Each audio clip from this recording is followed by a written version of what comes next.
അപ്പോൾ എല്ലാവർക്കും PK ലേണിംഗ്സിൻ്റെ YouTube ചാനലിലേക്ക് സ്വാഗതം.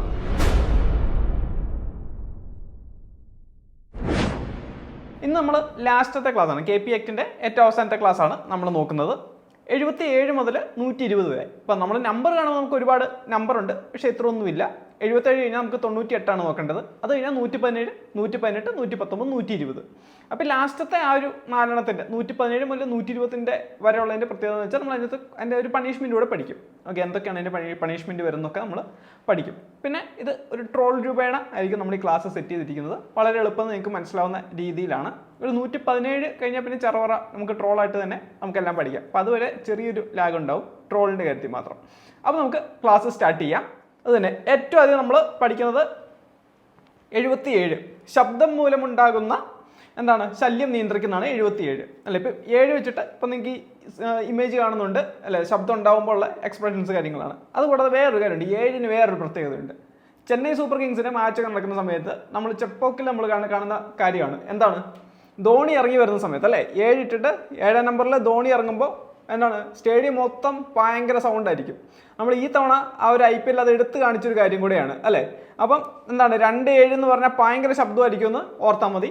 ഭയങ്കര അസഹനീയമായ ശബ്ദവും കാര്യങ്ങളുമാണ് എന്നും കൂടെ നമുക്കത് കണക്ട് ചെയ്യാം. അപ്പോൾ ശബ്ദം മൂലമുണ്ടാകുന്ന ശല്യം നിയന്ത്രിക്കലാണ്. അപ്പോൾ ഏതൊക്കെ തരത്തിലുള്ള ശല്യങ്ങൾ ആണ് നിയന്ത്രിക്കണമെന്ന് നമുക്കൊന്ന് നോക്കാം. ഏതൊക്കെയായിരിക്കും ഉള്ളത്? നമുക്ക് ആദ്യം ഇതിനാരാണ് ഈ ഒരു നിയന്ത്രണം ആരാണ് കൊണ്ടുവരുന്നത് എന്ന് നമുക്ക് നോക്കിയാൽ ആരായിരിക്കും? ജില്ലാ പോലീസ് മേധാവിയാണ് ഇതിനുള്ള ആ ഒരു ചാർജ് വരുന്നത്. അതായത് ആ പ്രദേശത്ത് വഴി ഏതെങ്കിലും ഒരു പ്രദേശത്ത് ആ ജില്ലാ പോലീസ് മേധാവിക്ക് ചാർജിലുള്ള ഒരു ജില്ലയുണ്ടല്ലോ, ആ ജില്ലയിൽ ഏതെങ്കിലും ഒരു പ്രദേശത്ത് വസിക്കുന്ന പൊതുജനം അല്ലെങ്കിൽ അതുപോലെ തന്നെ ആളുകൾക്ക് ശല്യം, ഉപദ്രവം, അരോചകത്വം ഇതൊക്കെ ഉണ്ടാകുന്ന അല്ലെങ്കിൽ ഹാനി ഒക്കെ ഉണ്ടാകുന്ന അല്ലേ, ഇപ്പം അപകടം വരെ ഉണ്ടാവും ശബ്ദം കൂടുതൽ കാരണം. എങ്ങനെയായിരിക്കും? ഓൺ അടിക്കുന്നത് കേൾക്കുന്നില്ല, വണ്ടി വന്ന് കൊളയിടുന്നു. ഇപ്പോൾ വളവിലൊക്കെ ആണെങ്കിൽ ഈ ഒരു ശബ്ദത്തിൻ്റെ കാര്യം വരുന്നെങ്കിൽ അതൊക്കെ സംഭവിക്കാം. അല്ലെങ്കിൽ മറ്റെന്തെങ്കിലും കാര്യങ്ങളായിട്ട് ബോധ്യപ്പെടുകയാണ് ഈ ഒരു ശബ്ദം കാരണം ഇതുപോലെയല്ല മറ്റേതെങ്കിലും ഒരു ഏരിയകളിലാണ് വരുന്നതെന്ന് തോന്നിയാൽ പോലും അവിടെ ആർക്ക് നിയന്ത്രിക്കാം? അവിടെ ഈ ഒരു ജില്ലാ പോലീസ് മേധാവിക്ക് അതിനുള്ള അധികാരമുണ്ട്. ഒന്നുമില്ല, ജില്ലാ പോലീസ് മേധാവിയാണ് നിയന്ത്രിക്കുന്നത്. ഇത്ര നിങ്ങൾ മനസ്സിലാക്കിയാൽ മതി. ശബ്ദം ഉണ്ടാവുന്നത് ജില്ലാ പോലീസ് മേധാവിക്ക് ആണ് ഏറ്റവും അപെക്സ് ആയിട്ടുള്ളതിനുള്ള അധികാരം വരുന്നതെന്ന് നിങ്ങളിതിൽ ഓർക്കുക. ഓക്കെ, അപ്പോൾ നമുക്ക് അടുത്ത് നോക്കാം ഏതൊക്കെ ടൈപ്പ് ശബ്ദങ്ങൾ ആണ് നിയന്ത്രിക്കുന്നത് എന്നൊക്കെ നമുക്ക് നോക്കാം. ഏതൊക്കെയായിരിക്കും ഉള്ളത്? ഏതെങ്കിലും വായ്പാട്ട്, ഉപകരണം, സംഗീതം അല്ലേ. ഇത് ഒരു യമണ്ടൻ പ്രണയകഥ എന്നുള്ളൊരു സിനിമയ്ക്കകത്തുള്ളതാണ്. അപ്പോൾ അതിനകത്ത് ഇവരുടെ ഒരു പാട്ട് കാര്യങ്ങളൊക്കെ കാണിക്കുന്നുണ്ട് അല്ലേ. അന്നപ്പോൾ ആളുകളൊക്കെ എന്ത് ചെയ്യുന്നു, ചെവി പൊത്തുന്ന കാര്യമൊക്കെ നമുക്ക് കാണിക്കുന്നുണ്ട്. അപ്പോൾ ഈ സീൻസൊക്കെ അതിനകത്തുനിന്നുള്ളതാണ്. ഇത് ഞാൻ സൗണ്ട് ഹോമിൽ എടുത്തത്. അപ്പം ഇതുപോലുള്ള കാര്യങ്ങളെല്ലാം അതിൽ കാണിക്കുന്നുണ്ട്. ഇപ്പോൾ സൗണ്ടിൻ്റെ ആ ഒരു ശബ്ദ മലിനീകരണം മൂലം ആളുകൾക്ക് ബുദ്ധിമുട്ടാവുന്നു. അപ്പോൾ വായ്പാട്ടോ അല്ലെങ്കിൽ ഉപകരണ സംഗീതമോ അല്ലെങ്കിൽ പ്രസംഗമോ ഇതൊക്കെ ആളുകളെ ബാധിക്കുന്ന രീതിയിലാണ് വരുന്നതെങ്കിൽ എന്ത് ചെയ്യാം? അവിടെ നിയന്ത്രിക്കാം. ആർക്ക് നിയന്ത്രിക്കാം? ജില്ലാ പോലീസ് മേധാവിയുടെ ഉത്തരവ് പ്രകാരം നിയന്ത്രിക്കാം. കൃത്യമാണ്, ശരി. അത് നമുക്ക് അടുത്ത് നോക്കാം. ബി എന്താണ്? നമുക്ക് എ നമ്മൾ കണ്ടു അല്ലേ, ഏതൊക്കെ തരത്തിലുള്ള ശബ്ദം നിയന്ത്രിക്കണം നമ്മൾ എയിൽ കണ്ടു. ബിയിൽ നമുക്ക് അതിൻ്റെ കണ്ടിന്യൂഷൻ നമുക്ക് നോക്കാം. ശബ്ദം ഉണ്ടാക്കുകയോ പുറപ്പെടുവിക്കുകയോ പുനഃപുറപ്പെടുവിക്കുകയോ അല്ലെങ്കിൽ വർദ്ധിപ്പിക്കുകയോ ചെയ്യാൻ കഴിയുന്ന ഏതെങ്കിലും ഉപകരണത്തിൻ്റെയോ ഉപായത്തിൻ്റെയോ ഏതെങ്കിലും രീതിയിലുള്ള ഉപയോഗം മൂലം ഉണ്ടാകുന്ന ശബ്ദങ്ങൾ. ഓക്കെ, അപ്പം നമ്മൾ എയിൽ എന്താണ് കണ്ടത്? അരോചകത്വമായിട്ടുള്ള അല്ലെങ്കിൽ ആ ഒരു ശബ്ദം ഡിസ്റ്റർബൻസസ് ആവുന്ന രീതിയിലുള്ള പ്രസംഗമാണെങ്കിൽ നിയന്ത്രിക്കാം. നിങ്ങളോട് ചോദിക്കണം പ്രസംഗം നിയന്ത്രിക്കാൻ പറ്റുമോ? പ്രസംഗം നിയന്ത്രിക്കാം. അല്ലെങ്കിൽ സംഗീതം നിയന്ത്രിക്കാൻ പറ്റുമോ? നിയന്ത്രിക്കാം. വായ്പാട്ട് നിയന്ത്രിക്കാൻ പറ്റുമോ? നിയന്ത്രിക്കാം. ഉപകരണ സംഗീതം പറ്റുമോ? നിയന്ത്രിക്കാം. ശരി. പിന്നെ ഇത് പുറപ്പെടുവിക്കുന്ന അല്ലെങ്കിൽ പുറപ്പെടുവിക്കുന്ന അല്ലെങ്കിൽ വർദ്ധിപ്പിക്കുന്ന ഉപകരണങ്ങളോ കാര്യങ്ങളോ ഒക്കെ അതിൻ്റെ ഒരു നിയന്ത്രണവും കാര്യങ്ങളും ഒക്കെ കൊണ്ടുവരാം. അതാണ് നിങ്ങൾ ഈ താഴെയുള്ള ഒരു ഇമേജിൽ നിങ്ങൾ കാണുന്നുണ്ട്. ശരി. ഇനി വേറെ ശബ്ദമോ ഒച്ചയോ ഉണ്ടാക്കുന്നതോ അതിന് കാരണമായ ഏതെങ്കിലും കച്ചവടമോ തൊഴിലോ പ്രവർത്തനമോ. ഇപ്പം നമ്മൾ പൊതുവെ കാണുന്നത് ഇപ്പം ലോട്ടറി കച്ചവടമൊക്കെ അല്ലേ. ശബ്ദം നമുക്കറിയാം മൈൽഡാണ്, പക്ഷെ അത് ഒരുപാട് ശബ്ദത്തിലാണെങ്കിൽ അവിടെ നിയന്ത്രിക്കാൻ പറ്റും അല്ലേ. അതുപോലെ ഇപ്പോൾ സൗണ്ട് റിലേറ്റഡ് ആയിട്ടുള്ള കാര്യങ്ങളൊക്കെ വിൽക്കുകയും ഒക്കെ ചെയ്യുന്ന കടകളുണ്ടാവും. അപ്പോൾ ഇങ്ങനെയൊക്കെ വരുമ്പോൾ അവിടെയും എന്ത് ചെയ്യുക? അവിടെയും ഇതുപോലെ ഇപ്പോൾ TV കടയിലൊക്കെ നമ്മൾ കാണുന്ന പോലെ കുറേ TV ഒരുമിച്ച് പ്ലേ ചെയ്യുന്ന പോലെ ഇവിടെയും അങ്ങനെ പ്ലേ ചെയ്ത് ആ ഒരു ശബ്ദത്തിന് മലിനീകരണം ഉണ്ടാക്കിയാൽ അവിടെ നിയന്ത്രിക്കാനുള്ള അധികാരം ആർക്കുണ്ട്? അതിനുള്ള അധികാരം ജില്ലാ പോലീസ് മേധാവിക്കുണ്ട്. അതുപോലെ ജില്ലാ പോലീസ് മേധാവിക്ക് ഇതിന് എന്തൊക്കെയാണ് അധികാരമുള്ളത് നോക്കിയാൽ ഒന്ന് നിരോധിക്കുന്നതിനുള്ള അധികാരമുണ്ട്, അത് നിരോധിക്കാനുള്ള അധികാരമുണ്ട്. ഇനി അതല്ല അത് ക്രമീകരിക്കാനായിട്ട്, അതായത് ഇത്രയും സൗണ്ട് വേണ്ട, നിങ്ങൾ സൗണ്ട് കുറച്ച് വെച്ചോ, സൗണ്ട് കുറച്ച് വെച്ച് നിങ്ങൾ കച്ചവടം നടത്തിക്കോ, മാന്യമായിട്ട് നിങ്ങൾ കച്ചവടം ചെയ്തോന്ന് അവിടെ പറയാം. ജില്ലാ പോലീസ് മേധാവി അല്ലെങ്കിൽ പോലീസ് മേധാവിയുടെ ഉത്തരവ് പ്രകാരം ബാക്കിയുള്ള പോലീസ് ഓഫീസേഴ്സ്, താഴെയുള്ള പോലീസ് ഓഫീസേഴ്സ് അവർക്കും പറയാം. അതുപോലെ എന്താണ് മറ്റെന്തെങ്കിലും യുക്തമായ നിർദ്ദേശങ്ങളോ കാര്യങ്ങളോ അല്ലേ. ഇപ്പം എന്താ പറയാൻ പറ്റുന്നത്, ഇപ്പം സ്കൂള് നടക്കുന്നു, സ്കൂളിൻ്റെ അടുത്ത് ഈ ഒരു എന്തെങ്കിലും ഫെസ്റ്റിവൽ കല്യാണങ്ങളോ കാര്യങ്ങളോ നടക്കാമെന്ന് വിചാരിക്കുക, പകലാണെന്ന് വിചാരിക്കുക. പകൽ എന്ത് ചെയ്യുന്നു, സൗണ്ട് ഭയങ്കര സൗണ്ടിൽ വെക്കുന്നു അല്ലേ, ഈ ഒരു പാട്ട് കാര്യങ്ങളൊക്കെ ഭയങ്കര സൗണ്ടിൽ വെക്കുന്നു. അപ്പോൾ പറയുകയാണ് സ്കൂൾ നടക്കുകയാണ്, നിങ്ങൾ ശബ്ദം വെച്ചോ, നിങ്ങൾക്ക് താത്തി വെക്കാം. അല്ലെങ്കിൽ അവിടെ വേറെ എന്തെങ്കിലും കച്ചവടം നടത്തുവാണ്, സ്കൂൾ ഒരു ജംഗ്ഷനിലാണ്, ആ ജംഗ്ഷനിൽ ഒരു കച്ചവടം നടത്തുവാണ്. ഈ കച്ചവടം നടത്തുമ്പോൾ എന്ത് ചെയ്യാം, നിങ്ങൾ ഇവിടെ സ്കൂളാണ് നടക്കുകയാണ്, അല്ലെങ്കിൽ സ്കൂളിൻ്റെ പ്രവർത്തനത്തെ അത് ബാധിക്കും. അതുകൊണ്ട് നിങ്ങൾ എന്ത് ചെയ്യുക, നിങ്ങളോട് മാറിയിട്ട് ആ ഒഴിഞ്ഞ ഒരു സ്ഥലത്ത്, നിങ്ങൾക്ക് അവിടെയാണെങ്കിൽ നിങ്ങൾക്ക് കുറച്ചും കൂടി ശബ്ദം കുറച്ച് നിങ്ങൾക്ക് വെക്കാം, ഇവിടെയാണെങ്കിൽ നിങ്ങൾ ശബ്ദം വെക്കാനേ പാടില്ലെന്ന് യുക്തമായ നിർദ്ദേശങ്ങൾ നിർദ്ദേശിക്കാനും ആർക്ക് പറ്റും, ജില്ലാ പോലീസ് മേധാവിക്ക് അല്ലെങ്കിൽ ജില്ലാ പോലീസ് മേധാവിയുടെ ഉത്തരവ് പ്രകാരം പറ്റുന്ന കാര്യങ്ങളാണ്. ഓക്കെ, ഇനി നമ്മൾ കണ്ട ഒരു കാര്യമാണ് എന്ത്, ജില്ലാ പോലീസ് മേധാവി ആ ഒരു ഉത്തരവിൻ്റെ കാര്യങ്ങൾ കണ്ടു. പക്ഷെ അവിടെ എന്ത് ചെയ്യാം, ഈ ഉത്തരവിനകത്ത് അത് വേണമെങ്കിൽ എന്ത് ചെയ്യാം, ഒന്നും കൂടെ മോഡിഫൈ ചെയ്യാം. അതായത് എന്താണ്, സങ്കടം അനുഭവിക്കുന്ന ഏതെങ്കിലും ആളിൻ്റെ, അതായത് ഇപ്പോൾ ആരെങ്കിലും കച്ചവടം ചെയ്യുന്നു, അവരെ കച്ചവടത്തെ ഇത് ബാധിക്കും, അവരോട് പറഞ്ഞ നിർദ്ദേശം വെച്ചാൽ പൂർണ്ണമായിട്ട് സ്റ്റോപ്പ് ചെയ്യാനാണ് പറഞ്ഞത്. പക്ഷെ അവർ പറയുകയാണ് ഇത് പൂർണ്ണമായിട്ട് സ്റ്റോപ്പ് ചെയ്യേണ്ട സാർ, ഞങ്ങൾക്കത് സൗണ്ട് കുറച്ചാണെങ്കിൽ ഞങ്ങൾക്കൊന്ന് വെക്കാൻ അനുവദിക്കണം, കാരണം ഞങ്ങളുടെ കച്ചവടത്തെ ഇത് ബാധിക്കും, അല്ലെ ഞങ്ങളുടെ ജീവിതത്തെ അത് ബാധിക്കും, ഞങ്ങളുടെ ജീവനോപാധി ഇതേ ഉള്ളൂ, ഇത് ഞങ്ങൾക്ക് വേറെ തൊഴിൽ നമുക്കറിയില്ല, നമുക്കിവിടെ സ്ഥലമുള്ളൂ, നമുക്കിവിടെ മാത്രമേ കച്ചവടം ചെയ്യാൻ പറ്റുള്ളൂ എന്നൊക്കെ പറയുമ്പോഴത്തേക്കും അത് എന്ത് ചെയ്യാം, അത് ആ ഒരു സങ്കടം അനുഭവിക്കുന്ന ആളിൻ്റെ ആ ഒരു റിക്വസ്റ്റ് പ്രകാരം ഈ ഉത്തരവ് ഏത് റദ്ദാക്കാം, അല്ലെങ്കിൽ എന്താ ഈ അപേക്ഷയിന്മേൽ എന്താ രൂപഭേദം കൊണ്ടുവരാം, അല്ലെങ്കിൽ വ്യത്യാസപ്പെടുത്തുകയൊക്കെ ചെയ്യാം. ഓക്കെ, അത് ആ ഒരു ജില്ലാ പോലീസ് മേധാവിയുടെ ഡിസ്ക്രിപ്ഷൻ കാര്യങ്ങളുമായിട്ട് വരും. ഓക്കെ, അപ്പം ഇത്ര നിങ്ങൾ മനസ്സിലാക്കിയാൽ മതി. 77 എന്ത് പറയുന്നു, ശബ്ദ മലിനീകരണത്തെ പറ്റി പറഞ്ഞത് 77. നിങ്ങൾക്ക് മനസ്സിൽ ധോണി ഓർത്താൽ മതി, 77 വളരെ എളുപ്പമാണല്ലോ ഓർക്കാനായിട്ട്. 7 നമ്പർ കൃത്യമായിട്ട് നിങ്ങൾക്ക് കിട്ടും. ശരി, അപ്പോൾ അത് ക്ലിയർ ആണ്, 77 ക്ലിയർ ആണ്. നമുക്ക് അടുത്തതിലോട്ട് പോവാം. എന്താണ് 98 എന്താണ് പറഞ്ഞത്, 98 എന്താണ് പറഞ്ഞത്, സ്പെഷ്യൽ പോലീസ് ഓഫീസർ അല്ലേ. അപ്പം ഇദ്ദേഹത്തെ ഞാൻ സ്പെഷ്യൽ പോലീസ് ഓഫീസറായിട്ടാണ് ഞാൻ ഇതിൽ ഡെപ്പിക്റ്റ് ചെയ്തേക്കുന്നത്, ദിലീപിനെ. ഇതിനകത്ത് അദ്ദേഹം എന്താണ്, അദ്ദേഹത്തെ വിളിപ്പിക്കുന്നു, അദ്ദേഹത്തെ വിളിപ്പിച്ചിട്ട് അദ്ദേഹത്തിൻ്റെ സർവീസാണ് ചോദിക്കുന്നത്. ഇവിടെ സിനിമയ്ക്കകത്ത് അദ്ദേഹം സ്പെഷ്യൽ ഓഫീസർ അല്ല, പക്ഷെ നമ്മൾ ഒരു സ്പെഷ്യൽ ഓഫീസർ നിങ്ങൾക്ക് ഓർമ്മയിൽ കിട്ടാനായിട്ട് നമ്മൾ എടുക്കുകയാണ്. 98 ആണ് സ്പെഷ്യൽ പോലീസ് ഉദ്യോഗസ്ഥർ. അപ്പോൾ 98 കണക്ട് ചെയ്യാൻ ഒരു കോഡ് പറഞ്ഞുതരാം. അതായത് 100 പേര് വേണമെന്ന് വിചാരിക്കുക, 100 പേര് വേണം, 98 പേരേ ഉള്ളൂ. അപ്പോൾ അവിടെ 2 പേരെ കുറവുണ്ട്. ഈ 2 പേര് എന്ത് ചെയ്യുന്നു, എടുക്കുമ്പോഴത്തേക്ക് 100 ആയി. ഓക്കെ, അപ്പം അങ്ങനെ ഓർത്താൽ മതി. 2 പേരെ കുറവുണ്ട്, സ്പെഷ്യൽ പോലീസ് ഓഫീസറിന് 2 പേരെ കുറവുണ്ട് നിങ്ങൾ ഓർത്താൽ മതി. അപ്പം നിങ്ങൾക്ക് 98 കിട്ടുമല്ലോ. ഓക്കെ, അല്ലെങ്കിൽ നിങ്ങൾ ഈ ഒരു പിക്ചർ വെച്ചിട്ടാണെങ്കിൽ നിങ്ങൾക്ക് ഓർമ്മയിൽ വെക്കാം. അപ്പോൾ നമുക്ക് സ്പെഷ്യൽ പോലീസ് ഉദ്യോഗസ്ഥൻ്റെ കണ്ടീഷൻസും കാര്യങ്ങളൊക്കെ നോക്കാം. ആരെയാണ് സ്പെഷ്യൽ പോലീസ് ഉദ്യോഗസ്ഥരാക്കുന്നത്, അവർക്ക് എന്തൊക്കെ ക്രൈറ്റീരിയാസ് വേണം, അല്ലെങ്കിൽ അവരെ ബാധിക്കുന്ന കാര്യങ്ങൾ എന്തൊക്കെയാണ്, സ്പെഷ്യൽ പോലീസ് ഓഫീസറായിട്ട് നിയമിക്കപ്പെട്ട അവർക്ക് എന്തൊക്കെയാണ് പരിമിതികളുള്ളത്, അല്ലെങ്കിൽ എന്തൊക്കെയാണ് അവർക്ക് പ്രിവിലേജ് ഉള്ളത്, നമുക്ക് ജസ്റ്റ് ഒന്ന് നോക്കാം. ഓക്കെ, അപ്പോൾ ഇതൊക്കെ വളരെ സിമ്പിളാണ് കേട്ടോ, ഇതൊക്കെ വളരെ സിമ്പിളാണ്. നിങ്ങൾ ഒരുപാട് ബുദ്ധിമുട്ടുണ്ട്, നിങ്ങൾക്ക് അത് ഓർമ്മയിൽ കിട്ടും. നിങ്ങൾ ഈ ഇപ്പം ഞാൻ കഴിഞ്ഞ ക്ലാസ്സിൽ പറഞ്ഞ പോലെ തന്നെ ഒരുപാട് ഡെപ്തിലൊന്നും ചോദിക്കത്തില്ല. നിങ്ങൾ ഇതിൽ നിന്ന് കേട്ട് മനസ്സിലാക്കിയ കാര്യങ്ങളൊക്കെ വെച്ചിട്ട് മാത്രമേ ചോദ്യം വരത്തുള്ളൂ. അപ്പോൾ നിങ്ങൾക്ക് വളരെ സിമ്പിളായിട്ട് തന്നെ ഇത് എഴുതാൻ വേണ്ടി പറ്റും. ഓക്കെ, അപ്പോൾ നിങ്ങൾ എവിടെയാണ് സ്പെഷ്യൽ പോലീസ് ഓഫീസറിന് കണ്ടിട്ടുള്ളത്, എവിടെയാണ് സ്പെഷ്യൽ പോലീസ് ഓഫീസർ SPO എവിടെയാണ് കണ്ടിട്ടുള്ളത്? ഒരു ബാൻഡൊക്കെ ഉണ്ടാവും ചിലവരുടെ കയ്യിൽ, SPO എന്നൊരു ബാൻഡൊക്കെ കെട്ടി. ചിലപ്പോൾ യൂണിഫോം ഇല്ലാത്തവരാണെങ്കിൽ ബാൻ ഉണ്ടാവും, ചിലർക്ക് യൂണിഫോം ഒക്കെ ഉണ്ട്, യൂണിഫോം കൊടുക്കാനൊക്കെ പറ്റും. പക്ഷേ യൂണിഫോം ഇല്ലാതെയുള്ളവരാണെങ്കിൽ അവർക്ക് കയ്യിൽ ഒരു ബാൻഡ് SPO എന്നുള്ള ബാൻഡും കാര്യങ്ങളൊക്കെ ഉണ്ടാവും. അപ്പം SPO നിങ്ങൾ എവിടെയാണ് കണ്ടിട്ടുള്ളത്? ഇതിന് പിന്നെ എത്ര പേര് വോട്ട് ചെയ്യാൻ പോയിട്ടുണ്ട്? വോട്ട് ചെയ്യാൻ എത്ര പേര് പോയിട്ടുണ്ട്? വോട്ട് ചെയ്യാനടുത്ത് നിങ്ങൾ ചെല്ലുമ്പോൾ നിങ്ങൾ കാണാം അല്ലേ, SPOs എന്ന് പറഞ്ഞിട്ട് നിങ്ങൾ സ്പെഷ്യൽ പോലീസ് ഓഫീസേഴ്സിനെ നിങ്ങൾക്ക് കാണാം. പിന്നെ എപ്പോഴാണ് കാണുന്നത്? പിന്നെ എപ്പോഴാണ് ശബരിമല ഡ്യൂട്ടിക്കൊക്കെ കാണാം. നിങ്ങൾ ശബരിമലയിലൊക്കെ പോയിട്ടുണ്ടെങ്കിൽ നിങ്ങൾക്ക് കാണാം, ഇല്ലെങ്കിൽ TV വിയിലാണെങ്കിൽ നിങ്ങൾക്ക് കാണാൻ പറ്റും, സാരമില്ല. പക്ഷേ നിങ്ങൾ കോമൺ ആയിട്ട് നിങ്ങൾ കണ്ടിട്ടുള്ളത് ഇലക്ഷനാണ്, അത് മതി. നിങ്ങൾ കണ്ടിട്ടുണ്ട് ആളെ, നിങ്ങൾ കണ്ടിട്ടുണ്ട്, നിങ്ങൾക്ക് ആ ഒരു പിക്ചർ കിട്ടുന്നുണ്ട്. ശരി, അപ്പോൾ നമുക്ക് ബാക്കിയുള്ള ക്ലോസുകളൊക്കെ നോക്കാം. അപ്പോൾ ഇന്നത്തെ ഒന്നാമത്തെ ക്ലോസ് പറഞ്ഞത് എന്താ? ഈ ക്ലോസ് ബൈ ക്ലോസ് ഒന്ന് പഠിക്കണ്ട കേട്ടോ, നിങ്ങൾ കേട്ട് മനസ്സിലാക്കി വെച്ചാൽ മതി. ഓക്കെ, ജില്ലാ പോലീസ് മേധാവിക്ക് സർക്കാർ ഉത്തരവുകൾക്ക് വിധേയമായി രേഖാമൂലമുള്ള ഉത്തരവിലൂടെ ആരെയാണ് സൽസ്വഭാവിയും ആരോഗ്യവാനും സന്നദ്ധനുമായ 18 വയസ്സിനും 60 വയസ്സിനും ഇടയിൽ പ്രായമുള്ള 18 വയസ്സ് കഴിയണം. ഓക്കെ, 18 വയസ്സ് കഴിയണം. അപ്പോൾ 18 വയസ്സിനും 60 വയസ്സിനിടയിൽ പ്രായമുള്ളതും സ്പെഷ്യൽ പോലീസ് ഉദ്യോഗസ്ഥനാകുവാൻ യോഗ്യനുമായ വ്യക്തിയെ, ഈ യോഗ്യൻ എന്നതൊരു ഫാക്ടറാണ് കേട്ടോ. അപ്പോൾ നമ്മൾ ഓർക്കും നമുക്കൊക്കെ ആവാൻ പറ്റും എന്ന് ഓർക്കും. അപ്പോൾ നമുക്ക് അവിടെ ഒരു യോഗ്യൻ എന്നുണ്ട്, അതായത് ചില യോഗ്യതകളുണ്ട്. ആ യോഗ്യതകളൊക്കെ നമ്മൾ നോക്കും. അപ്പം വ്യക്തി എന്ത് ചെയ്യാം? ക്രമസമാധാന പരിപാലനത്തിന് പോലീസിനെ സഹായിക്കുന്നതിന് താൽക്കാലികമായി നിയമിക്കാവുന്നതാണ്. എങ്ങനെ നിയമിക്കാം? താൽക്കാലികമായി നിയമിക്കാം കേട്ടോ. സ്ഥിര നിയമനമല്ല, താൽക്കാലികമാണ്. അപ്പോൾ യോഗ്യത എന്താണെന്നൊക്കെ നമ്മൾ വരുന്ന ക്ലോസുകളിൽ നോക്കും. അതൊന്നും പഠിക്കാനൊന്നുമില്ല, ഓർമ്മയിൽ നമുക്ക് കിട്ടും, ഉറപ്പാണ്. ഓക്കെ, അപ്പോൾ നമുക്ക് ബാക്കി നോക്കാം. അപ്പം ആരെ എടുക്കാം? എത്ര വയസ്സിനിടയിലുള്ളവരെ എടുക്കാം? 18-നും 60 വയസ്സ് കേട്ടോ. 18-നും 60 വയസ്സിനിടയിലുള്ള ആരോഗ്യവാനും സന്നദ്ധനുമായ, അതായത് അവർക്ക് വോളണ്ടിയർ ആയിട്ട് ഇതാവണം. ഇപ്പം ഇസ്രായേലൊക്കെ പോലെ നിർബന്ധിതമായിട്ട് നമുക്ക് ആരെയും നിങ്ങൾ ഇങ്ങനെ ഒരു വർക്ക് ചെയ്തേ പറ്റൂ എന്ന് അല്ലേ? ഇസ്രായേലിലൊക്കെ എങ്ങനെയാണ്? നിർബന്ധിത മിലിറ്ററി സേവനമാണ് അല്ലേ? എന്ന് പറഞ്ഞാൽ നിർബന്ധിതമായിട്ടൊന്നും പറ്റത്തില്ല, സന്നദ്ധനാവണം. ആരോഗ്യവാനാണ്, സൽസ്വഭാവിയാണ്, ആരോഗ്യവാനാണ്, ആൾക്ക് 18 വയസ്സിനും 60 വയസ്സിനും ഇടയിൽ പ്രായമുണ്ട്. പക്ഷെ എന്താണ്? സന്നദ്ധനായിരിക്കണം എന്നുള്ളൊരു ഫാക്ടർ അവിടെയുണ്ട്. അതുപോലെ എന്താണ്? ഇവർക്ക് പ്രത്യേക യോഗ്യതകൾ കേട്ടോ, കുറച്ച് യോഗ്യതകളുണ്ട്. യോഗ്യതകൾ നമ്മൾ നോക്കും. അപ്പം ഇങ്ങനെയുള്ള വ്യക്തി എന്ത് ചെയ്യാം? താൽക്കാലികമായിട്ട് പോലീസിനെ സഹായിക്കുന്നതിന് വേണ്ടിയിട്ട്, ക്രമസമാധാന പരിപാലനത്തിന് വേണ്ടി പോലീസിനെ സഹായിക്കുന്നതിന് വേണ്ടിയിട്ട് എന്ത് ചെയ്യാം? നിയമിക്കാം. ഓക്കെ, അപ്പോൾ ഒന്ന് ക്ലിയർ ആണ്. നമുക്ക് രണ്ടാമത്തെ ക്ലോസ് നോക്കാം. രണ്ടാമത്തെ ക്ലോസിൽ കുറച്ച് സബ് ക്ലോസുകളൊക്കെ ഉണ്ട്. എളുപ്പമാണ്, മനസ്സിലാവും, നമുക്കൊക്കെ അറിയാവുന്ന കാര്യങ്ങളൊക്കെ തന്നെയാണ്.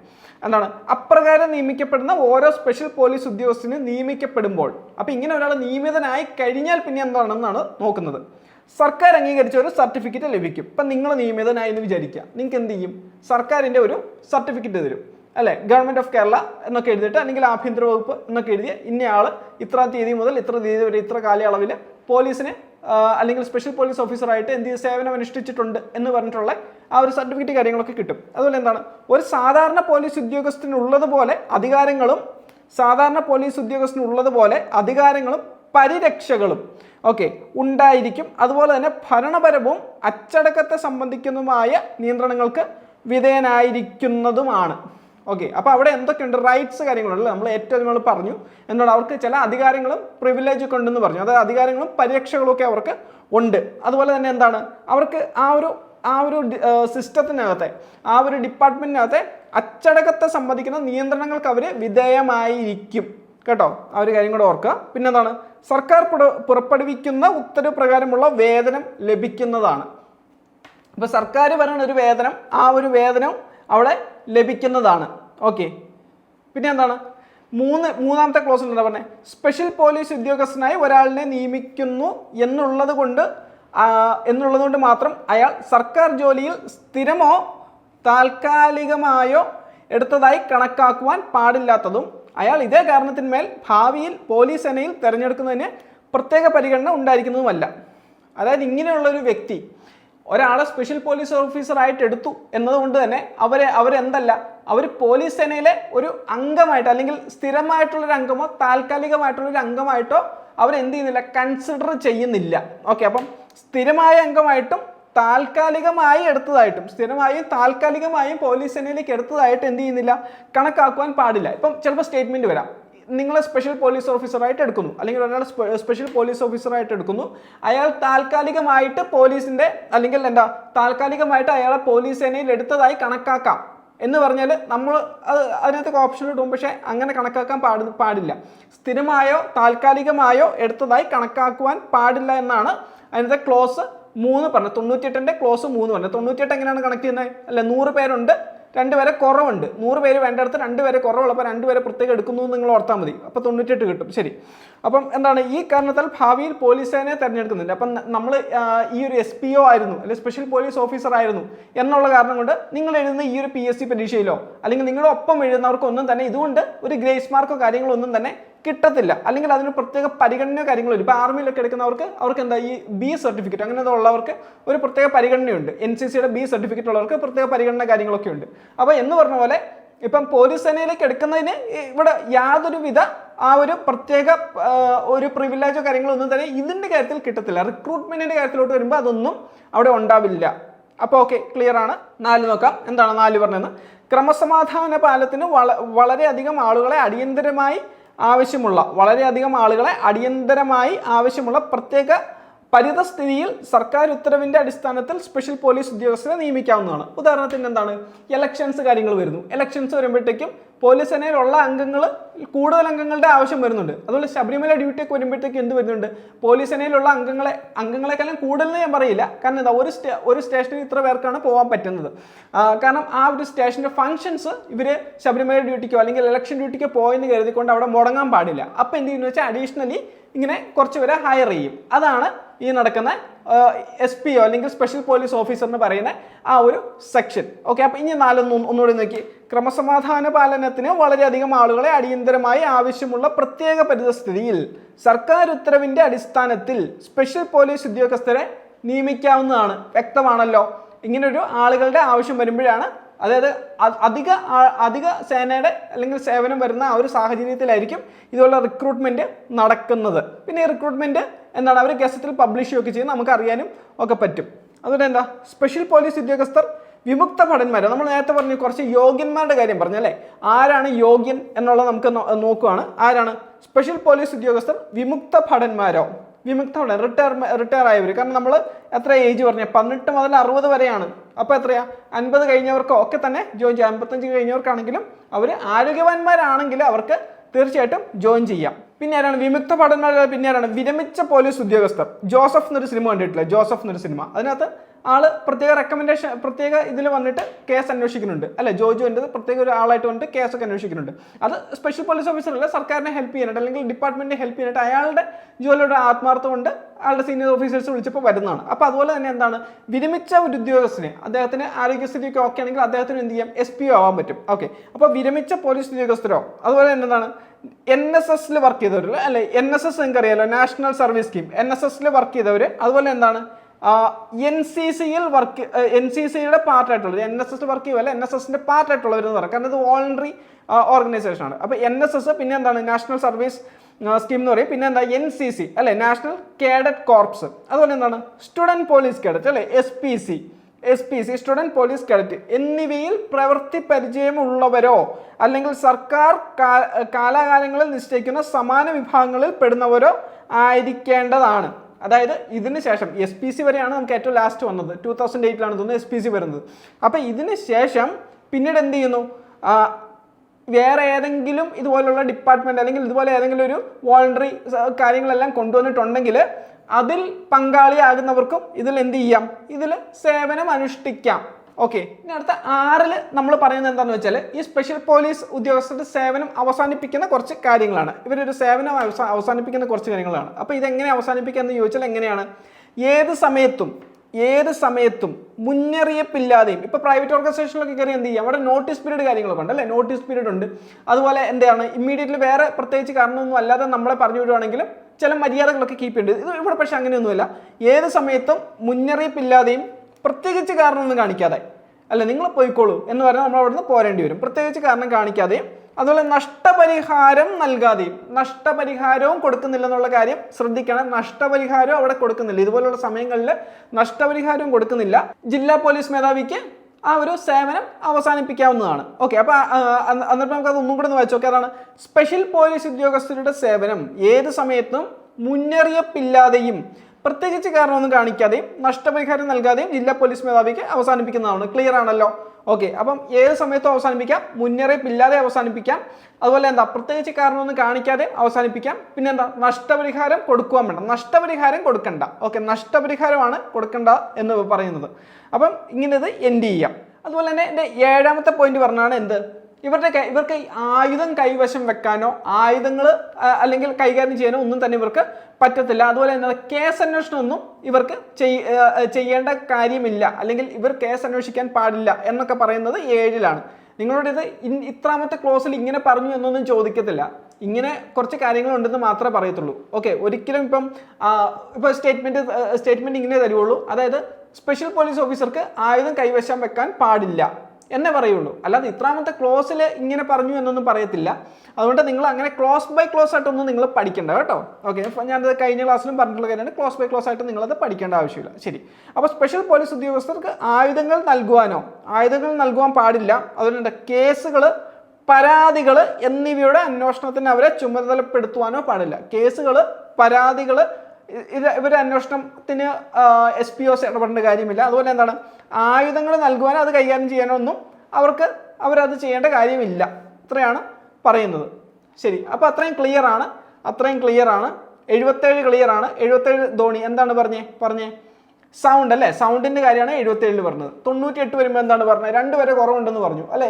അന്നിപ്പോൾ എന്താണ് ചെയ്യുന്നത്, 2 വരെ കുറവുള്ളപ്പോൾ എന്ത് ചെയ്യും, പ്രത്യേകം പുറത്തുനിന്ന് ഒരാൾ എടുക്കും. ആരെടുക്കും, SPOസിനെ എടുക്കും. ശരി, ക്ലിയർ ആണ്. അപ്പോൾ ഇനി നമുക്ക് 117 നോക്കാം കേട്ടോ. 117. അപ്പോൾ 117 എന്താണ് പറഞ്ഞത്, താഴെ പിക്ചർ ഒന്ന് നോക്കിയേ. നമ്മളൊക്കെ ഒരുപാട് സെലിബ്രേറ്റ് ചെയ്തൊരു പിക്ചറാണ് അല്ലേ. അദ്ദേഹത്തിൻ്റെ ഒരു ഫ്ലെക്സിബിലിറ്റി, ഈ ഒരു പ്രായത്തിലുള്ള ഒരു എനർജി, ഫ്ലെക്സിബിലിറ്റി ഒക്കെ ലാലേട്ടൻ്റെ എല്ലാം നമ്മൾ സെലിബ്രേറ്റ് ചെയ്തൊരു കാര്യമാണ് അല്ലേ. ഓക്കെ, അപ്പോൾ നമുക്ക് 117 ഒന്ന് നോക്കാം. എന്താണ് 117 പറഞ്ഞതെന്ന്. പോലീസിന്റെ ചുമതലകളിൽ ഇടപെടുന്നതിനുള്ള ശിക്ഷ. ഓക്കെ, പോലീസിന്റെ ചുമതലകളിൽ ഇടപെടുന്നതിനുള്ള ശിക്ഷ, അതായത് ഡ്യൂട്ടി സമയത്ത് അവരെ ഡ്യൂട്ടിയെ തടസ്സപ്പെടുത്തരുത്, ദയവ് ചെയ്തത് ചെയ്യരുത്. ഭയങ്കര വലിയ ശിക്ഷയാണ്. നമുക്ക് നോക്കാം എന്താണ്, നമുക്ക് നോക്കാം. അപ്പം എൻ്റെ ക്ലോസ് 117 ആദ്യത്തെ ക്ലോസ് നമുക്ക് നോക്കാം. ക്ലോസ് ബൈ ക്ലോസ് ആയിട്ട് പഠിക്കേണ്ട, ഓരോന്നിലും ഇന്ന കാരണങ്ങളുണ്ടെന്ന് നിങ്ങൾ മനസ്സിലാക്കിയാൽ മതി. അപ്പോൾ ഓരോന്നും നമ്മൾ ഇമേജ് വെച്ചിട്ടാണ്, നിങ്ങൾക്ക് ആ ഇമേജ് വെച്ചിട്ടാണെങ്കിൽ നിങ്ങൾക്ക് അത് ഓർമ്മ വെക്കാൻ പറ്റും. ശരി, അപ്പോൾ എന്താണ്, പോലീസ് സേനയിലെ ഏതൊരു അംഗത്തെയും അയാളുടെ സേവനങ്ങളെ തടയുന്നതിനോ അച്ചടക്ക ലംഘനം നടത്തുന്നതിനോ പ്രേരിപ്പിക്കുന്നതിന്. ഓക്കെ, അപ്പോൾ പോലീസ് സേനയിലെ ഏതൊരു അംഗത്തെയും അയാളുടെ സേവനങ്ങളെ തടയുന്നതിനോ, അല്ല ഇവിടെ ചെയ്തിരിക്കുന്ന എന്താണ്, പോലീസിന്റെ സർവീസാണ്. അവിടെ ആൾ ചെയ്ത് ശരിയല്ല, അത് വേറെ കാര്യം, ചവിട്ടിട്ടേണ്ട കേസ് തന്നെയാണ് ചെയ്തത്. പക്ഷെ എന്താണ്, ആളുടെ സേവനങ്ങളെ തടയുന്നതിന്. അപ്പോൾ യൂണിഫോം ഇട്ട ഒരാൾ എന്താണ്, ഓൺ ഡ്യൂട്ടിയിലാണ്. അപ്പോൾ ആളെ ഉപദ്രവിച്ച, ഡ്യൂട്ടിയിലുള്ള ആളെ ഉപദ്രവിച്ചു എന്ന് തന്നെ വരുള്ളൂ. അപ്പം പോലീസ് സേനയിലെ ഏതൊരു അംഗത്തെയും അയാളുടെ സേവനങ്ങളെയും തടയുന്നതിനോ അച്ചടക്ക ലംഘനം നടത്തുന്നതിനോ പ്രേരിപ്പിക്കുന്നത്. അതാണ് എൻ്റെ ക്ലോസ് പറഞ്ഞത്. അതുപോലെ തന്നെ വേറൊരു മൂവി ഉണ്ടല്ലോ, ഏതാ, മിന്നൽ മുരളി അല്ലേ. അപ്പോൾ അതിനകത്ത് അജു വർഗീസിനെ നേരിടാനായിട്ട് ആര് വരുന്നുണ്ട്, ടൊവിനോ തോമസ് വരുന്നുണ്ട്, അല്ല നമ്മുടെ ടിനോവ വരുന്നുണ്ട്. ശരി, പുള്ളി വരുമ്പോൾ എന്ത് ചെയ്യുന്നു, അന്നപ്പം അജു വർഗീസ് ചോദിക്കുന്നുണ്ട്, നീ യൂണിഫോമിലുള്ള പോലീസുകാരനെ തല്ലുവോ എന്ന് ചോദിക്കുന്നുണ്ട് അല്ലേ. അപ്പം ഇതൊക്കെ അതിൻ്റെ ഒരു ബേസിക്കലാണ്. പോലീസുകാർ അവരുടെ ഡ്യൂട്ടിയാണ് ചെയ്യുന്നത്, അവർ മോശമായിട്ടുള്ള കാര്യങ്ങളൊന്നും ചെയ്യില്ല എന്നുള്ള ഒരു വെപ്പിന്മേലാണ് ഇങ്ങനെയുള്ള നിയമങ്ങളൊക്കെ വന്നേക്കുന്നത് കേട്ടോ. ശരി, അപ്പം ഡ്യൂട്ടിയിലുള്ള ഒരു പോലീസിന്. അപ്പം നമുക്ക് ഒന്നും കൂടെ നോക്കിയാലോ, വായിച്ചാലോ. പോലീസ് സേനയിലെ ഏതൊരു അംഗത്തെയും അയാളുടെ സേവനങ്ങളെയും തടയുന്നതിനോ അച്ചടക്ക ലംഘനം നടത്തുന്നതിനോ പ്രേരിപ്പിക്കുന്നതാണ് അതിൻ്റെ ഫസ്റ്റ് ക്ലോസ് പറഞ്ഞത്. അടുത്ത ക്ലോസ് നമുക്ക് നോക്കാം. AB എന്നൊന്ന് പഠിക്കണം. നിങ്ങൾ ക്ലോസ് അതിൽ എന്താണ് പറഞ്ഞതെന്ന് നിങ്ങൾ ടോട്ടലി ഒന്ന് അറിഞ്ഞാൽ മതി. ഓക്കെ, അടുത്ത എന്താണ് പറഞ്ഞത്, പോലീസിന്റെ ഏതെങ്കിലും ചുമതലയോ അധികാരമോ നിയമവിരുദ്ധമായി ഏറ്റെടുക്കുകയോ. ഇത് നമ്മുടെ പോക്കിരാജയ്ക്കകത്ത സീനാണ് അല്ലേ. പോക്കിരാജയ്ക്കകത്ത സീനാണ്. ഇതിനകത്ത് എന്താണ് ചെയ്യുന്നത്, പൃഥ്വിരാജ് പോലീസ് ഉദ്യോഗസ്ഥനല്ല, പക്ഷെ എന്ത് ചെയ്യും, പുള്ളി യൂണിഫോം ഒക്കെ ഇട്ടിട്ട് ശ്രേയക്ക് പ്രൊട്ടക്ഷൻ കൊടുക്കാൻ വേണ്ടി ഇറങ്ങുന്നതാണ്. അപ്പോൾ പോലീസുകാരൻ അല്ലാത്ത ഒരാൾ എന്ത് ചെയ്തു, അവിടെ പോലീസിന്റെ ചുമതല, അധികാരം ഒക്കെ നിയമവിരുദ്ധമായിട്ട് അവിടെ ഏറ്റെടുത്തു. ഇപ്പോൾ SPO ഒക്കെ ആയിട്ട് നമ്മൾ വരുമ്പോൾ എന്ത് ചെയ്യും, നമുക്കവിടെ റിട്ടണിൽ നമ്മളോട് പറയും അല്ലേ. റിട്ടണിൽ നമ്മളോട് നമുക്കൊരു ഇത് തരും, നമുക്കൊരു ആപ്ലിക്കേഷൻ കാര്യങ്ങളൊക്കെ തരും. അപ്പോൾ അതനുസരിച്ചിട്ടാണ് നമുക്കവിടെ അപ്പോയിൻമെന്റ് ഒക്കെ വരുന്നത്. അല്ല ചുമ്മാ പറഞ്ഞിട്ട് നീ നാളെ മുതൽ SPO ആയിക്കോ എന്നൊന്നും പറയാൻ പറ്റിയില്ല. അപ്പോൾ എന്ന് പറഞ്ഞ പോലെ തന്നെ ഇവിടെയും ആൾക്ക് SPO ആയിട്ട് എന്തെങ്കിലും ഇത് കിട്ടിയാൽ ആൾക്ക് വേണമെങ്കിൽ സർവീസ് ചെയ്യാം. പക്ഷെ ആൾ ഇട്ടിരിക്കുന്നതൊക്കെ SIയുടെ ആ ഒരു അട്ടയറും കാര്യങ്ങളൊക്കെയാണ്. ഓക്കെ, തോളലിൻ്റെ നക്ഷത്രവും എല്ലാം ഒരു ഫുൾ അട്ടയറാണ്. ആ ഒരു സൈഡിലെ ഇതുമെല്ലാം എല്ലാം അതിൻ്റെ ഒരു അട്ടയറാണ്. Okay, fine. അപ്പം ഇവിടെ വരുമ്പോഴത്തേക്കും എന്താണ്, പോലീസിൻ്റെ ചുമതല അധികമായിട്ടോ അല്ലെങ്കിൽ നിയമവിരുദ്ധമായിട്ടോ ഏറ്റെടുക്കുന്നതൊക്കെ എന്ത് ചെയ്യുന്നതാണ്, ചുമതല അല്ലെങ്കിൽ അധികാരമൊക്കെ നിയമവിരുദ്ധമായിട്ട് ഏറ്റെടുക്കുന്നതൊക്കെ പ്രശ്നം തന്നെയാണ്. അപ്പോൾ അതും തെറ്റ് തന്നെയാണ്. 117 പ്രകാരം തെറ്റാണ്. ഓക്കെ, പിന്നെന്താണ്, നിർദോഷമായി വിനോദ ആവശ്യത്തിനൊഴികെ പോലീസ് ഉദ്യോഗസ്ഥനായി ആൾമാറാട്ടം നടത്തുന്നതും എന്താണ്, തെറ്റ് തന്നെയാണ് അല്ലേ. ഇപ്പം നമ്മുടെ CID മൂസയ്ക്കകത്ത് ദിലീപ് വരും അല്ലേ. ദിലീപ് വരുമ്പോൾ എന്ത് പറയും, പുള്ളി അവിടെ SI ആയിട്ട് എന്തോ ഭാവനയുടെ ബായൊക്കെ തട്ടിപ്പറിച്ചുകൊണ്ട് വേറെ കേസിൽ ഇടപെടുന്നുണ്ട്. ആ ഒരു സമയത്ത് ജഗതി വരും, പോലീസായിട്ട് വരും. പുള്ളി ചോദിക്കും, ഇയാൾ സാറായിരുന്നു, ഏത് സ്റ്റേഷനിലായിരിക്കും, അങ്ങനെ ഇന്ന സ്റ്റേഷനൊന്നും ഇല്ല എന്നൊക്കെ പറഞ്ഞൊരു കാര്യമുണ്ട്. അപ്പോൾ അതെന്താണ്, നിർദോഷം, അവിടെ ആള് സിനിമയ്ക്കകത്ത് ആള് പോലീസായിട്ട് ആൾമാറായിട്ട് ചെയ്തേക്കുവാണ്. പക്ഷെ എന്ത് ചെയ്യാം, നിർദോഷമായിട്ട് വിനോദ ആവശ്യത്തിന്, അതായത് ഇപ്പം എന്താ, ഇപ്പോൾ ഒരു ഷോർട്ട് ഫിലിമോ ഒരു ആഡോ ഷോർട്ട് ഫിലിമോ സിനിമയോ സീരിയലോ അങ്ങനെയൊക്കെയുള്ള രീതിയിൽ വേണമെങ്കിൽ പോലീസിൻ്റെ അറ്റയർ ഇടാം. പക്ഷെ അതല്ലാതെ പോലീസ് ഉദ്യോഗസ്ഥനായിട്ട് ആൾമാറാട്ടം നടത്തുന്നതൊക്കെ എന്ത് തന്നെയാണ്, ഓഫൻസ് തന്നെയാണ് കേട്ടോ, ഓഫൻസ് തന്നെയാണ്. ഓക്കെ, അപ്പോൾ ഇതിനകത്ത് ഞാൻ ആ രാജമണിക്കത്തിനകത്തെ ഇതെടുത്താണ്. അപ്പോൾ നേരത്തെ ലാലേട്ടൻ്റെ ഫാൻസ് ഉണ്ടെങ്കിൽ ഇപ്പോൾ മമ്മൂട്ടിയുടെ ഫാൻസിനോടായിട്ടുണ്ട്. അപ്പം അപ്പോൾ രണ്ടുപേരും അല്ലേ, അല്ലെങ്കിൽ ഈ ഒരു ഇതിൽ വരുമ്പോൾ എന്താണ്, ഈ ഒരു ഇതിൽ വരുമ്പോഴത്തേക്കും പുള്ളിയും ആ ഒരു തൊപ്പിയും വടിയൊക്കെ ആയിട്ട് നിൽക്കുന്ന ഒരു സീൻ ഞാൻ ഇട്ടുവെന്നേ ഉള്ളൂ. നിൽക്കുന്ന ഓർമ്മയിൽ നിൽക്കാനായിട്ട് അങ്ങനെ ഇട്ടുവെന്നേ ഉള്ളൂ. ശരി. പിന്നെ അടുത്താണ് എന്ത്, ഒരു അന്വേഷണം നടക്കുകയാണ്. അല്ലെങ്കിൽ യഥാവിധമായ പോലീസിന്റെ കൃത്യനിർവഹണത്തിലോ സാരവത്തായ വിവരങ്ങൾ പോലീസിന് അന്വേഷണത്തെ വഴിതെറ്റിക്കാൻ ഉദ്ദേശത്തോടു കൂടി തെറ്റായ സ്റ്റേറ്റ്മെന്റ് മനഃപൂർവ്വം ഒരു പോലീസ് ഉദ്യോഗസ്ഥൻ നൽകുക. ഇതാണ്. ഇത് തൊണ്ടിമുതലും ദൃക്സാക്ഷി എന്നുള്ള സിനിമയിലെ ഒരു സീനാണ് അല്ലേ. അപ്പൊ ഇവിടെ എന്താ ചെയ്യുന്നത്, ഇവിടെ പൃഥ്വിരാജ് ഇവിടെ ഫഹദ് ഫാസിൽ മാല വിഴുങ്ങുന്നുണ്ട്. ഈ മാല വിഴുങ്ങുന്ന സമയത്ത് അതിന്റെ പോലീസൊക്കെ ചോദിക്കുമ്പോൾ എന്ത് പറയും, പുള്ളി അറിഞ്ഞില്ല, പുള്ളി എടുത്തില്ല, മറ്റേ ആ ഒരു ഫീമെയിൽ ക്യാരക്ടർ പുള്ളിക്കാരി ഉറങ്ങിയപ്പം തോന്നിയതായിരിക്കും, അപ്പം ഇവർക്ക് അറിയത്തില്ല, അല്ലെങ്കിൽ ഫഹദ് ഫാസിലിനെ പറ്റി ഒന്നും അറിയില്ല എന്നാണ് പറഞ്ഞത്. തെറ്റായ സ്റ്റേറ്റ്മെന്റ് ആണ്. അപ്പോൾ ഈ തെറ്റായ സ്റ്റേറ്റ്മെന്റ് കൊടുക്കുന്നതും തെറ്റ് തന്നെയാണ്. അപ്പോൾ ഇവിടെ മോഷണം മാത്രമല്ലെന്ന് മനസ്സിലായല്ലോ ചാർജ് ചെയ്യാൻ പോകുന്നത്. മോഷണം മാത്രമല്ല ചാർജ് ചെയ്യുന്നത്, 117 ഡിയും അവിടെ ചാർജ് ചെയ്യും. ഓക്കെ, അതായത് തെറ്റായ ആ ഒരു വിവരം കാര്യങ്ങളെല്ലാം ആർക്ക് കൊടുക്കുകയാണ്, പോലീസിന് കൊടുക്കുകയാണ്. അപ്പോൾ എന്ത് ചെയ്യുവാണ്, അവിടെ പോലീസിന്റെ അന്വേഷണത്തെ അവിടെ വഴിതെറ്റിക്കുകയാണ്. അപ്പോൾ അങ്ങനെ വഴിതെറ്റിച്ചാൽ അതിനും ഈ ഒരു പണിഷ്മെന്റ്സ് കാര്യങ്ങളൊക്കെ ഉണ്ട്.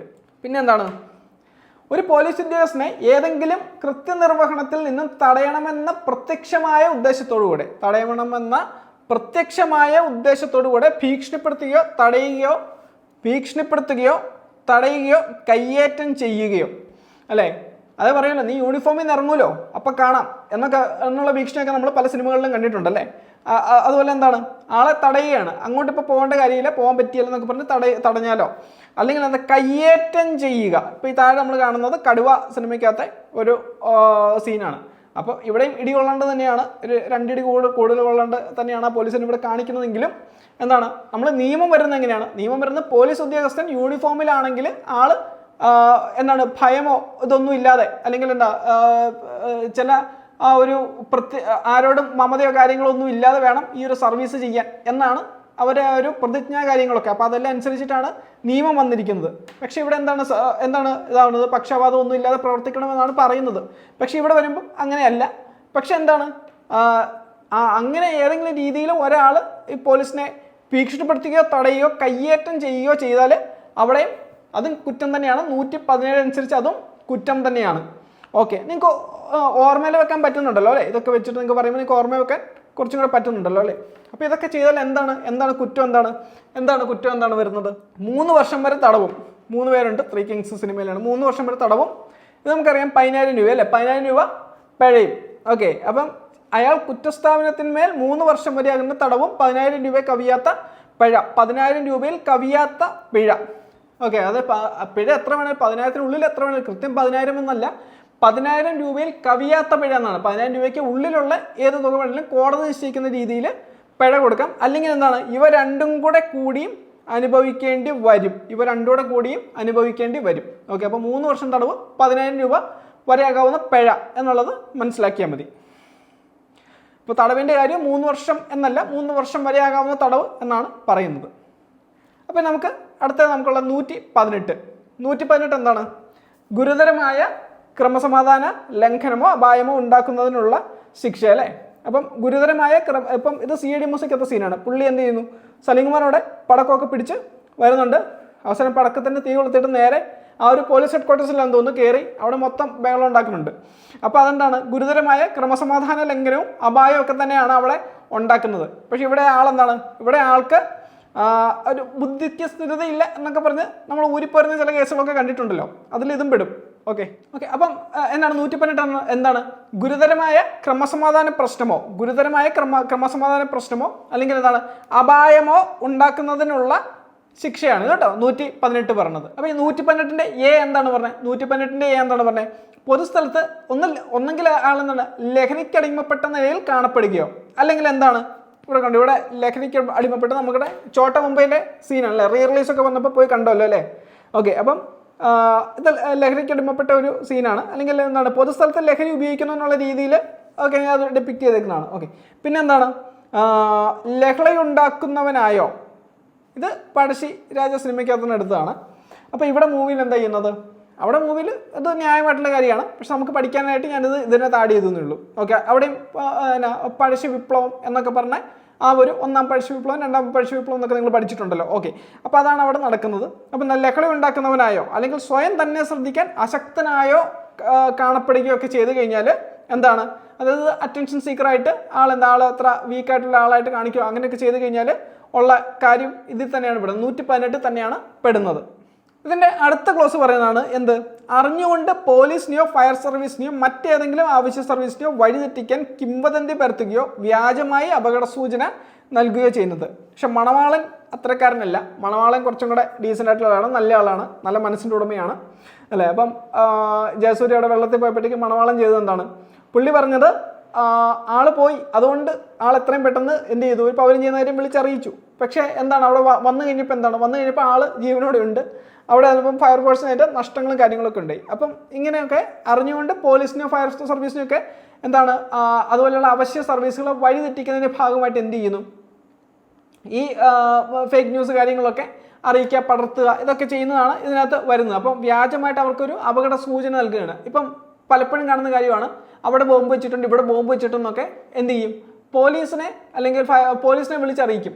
അപ്പോൾ പോലീസിനെ പക്ഷേ സെർച്ച് ചെയ്തിരിക്കാൻ പറ്റത്തില്ല. പക്ഷേ ഇതെന്താണ്, ഇതിൽ നമുക്ക് പെടുത്താവുന്ന കാര്യമാണ്. അറിഞ്ഞുകൊണ്ട് പോലീസിനെയോ ഫയർ സർവീസിനെയോ മറ്റേതെങ്കിലും അവശ്യ സർവീസിനെയോ, അത് അറിഞ്ഞുകൊണ്ടായിരിക്കണം. അപ്പോൾ അങ്ങനെ സർവീസിനെയോ വഴിതെറ്റിക്കാൻ കിംവദന്തി പരത്തുകയോ വ്യാജമായ അപകട സൂചന നൽകുകയോ ചെയ്തു കഴിഞ്ഞാലും ഏതിൽ പെടും, 118 തന്നെ പെടുന്ന ഒരു കേസാണ്. പിന്നെ എന്താണ്, അറിഞ്ഞുകൊണ്ടും മനഃപൂർവ്വവും പൊതുജനങ്ങൾക്കിടയിൽ പൊതുപരിഭ്രാന്തി ഉണ്ടാക്കുവാനായി ഒരവശ്യ സർവീസിനെ കേടുവരുത്തുക. ഇപ്പോൾ ബസ്സൊക്കെ നമുക്കൊരു അവശ്യ സർവീസ് എന്നുള്ള രീതിയിൽ നമുക്ക് പെടുത്താവുന്ന കാര്യമാണ്. KSRTC ബസ്സൊക്കെ സമരമൊക്കെ നടത്തുമ്പോൾ എന്ത് ചെയ്യും, ആ യാത്രക്കാരെയും കൊണ്ടുപോകുന്ന ബസ്സിന് കല്ലെറിയുക. ഈ കല്ലെറിയുമ്പോൾ എന്താണ് സംഭവിക്കുന്നത്, കല്ലെറിയുന്നവർ എന്ത് ചെയ്യുന്നത്, അറിഞ്ഞുകൊണ്ടും മനഃപൂർവ്വമാണ് അത് ചെയ്യുന്നത്. അതുമാത്രമല്ല അതിൻ്റെ ഫലം എന്താണ്, പൊതുജനങ്ങൾക്കിടയിൽ പൊതുപരിഭ്രാന്തി ഉണ്ടാക്കുകയാണ് ചെയ്യുന്നത്. അതുപോലെ എന്താ, ഒരവശ്യ സർവീസിന് അവിടെ കേടുവരുത്തുകയും ചെയ്യുന്നുണ്ട്.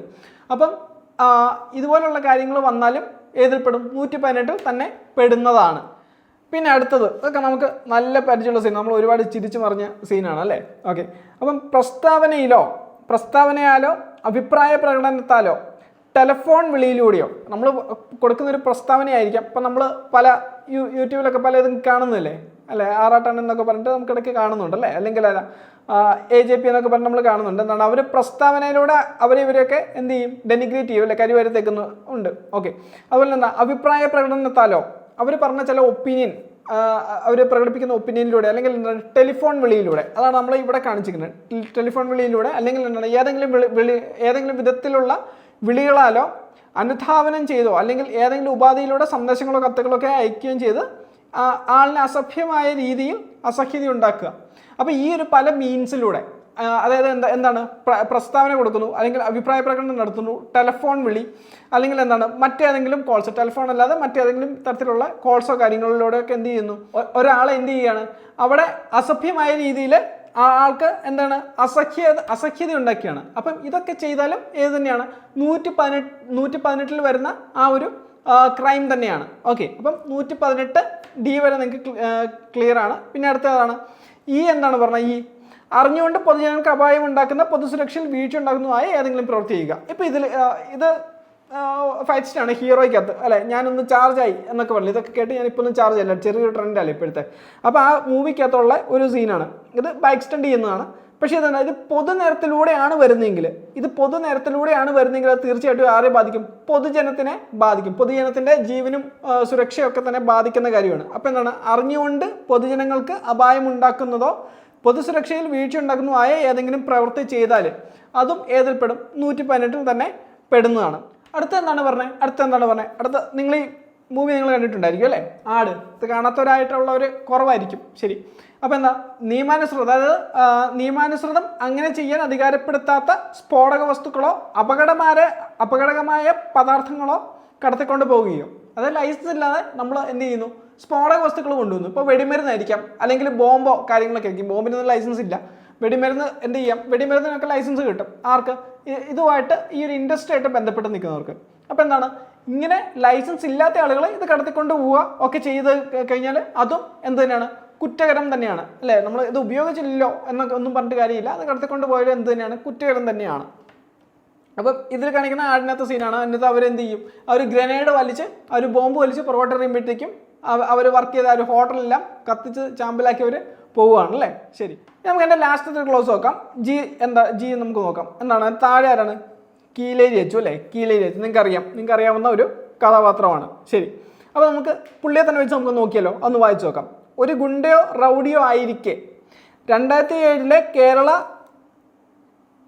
ആള് ഒരു പ്രവൃത്തി പരിചയമുള്ള ഒരു ഗുണ്ടയോ റൗഡിയോ ആയിരിക്കണം. ശരി, 2007 കേരള സാമൂഹ്യ വിരുദ്ധ പ്രവർത്തനങ്ങൾ തടയൽ ആക്ടിൻ്റെ നിർവചിച്ച 34 അതിന് നിങ്ങളത് കൃത്യമായിട്ട് പഠിക്കണ്ട. നിർവചിച്ച പ്രകാരമുള്ള ഏതെങ്കിലും സാമൂഹ്യ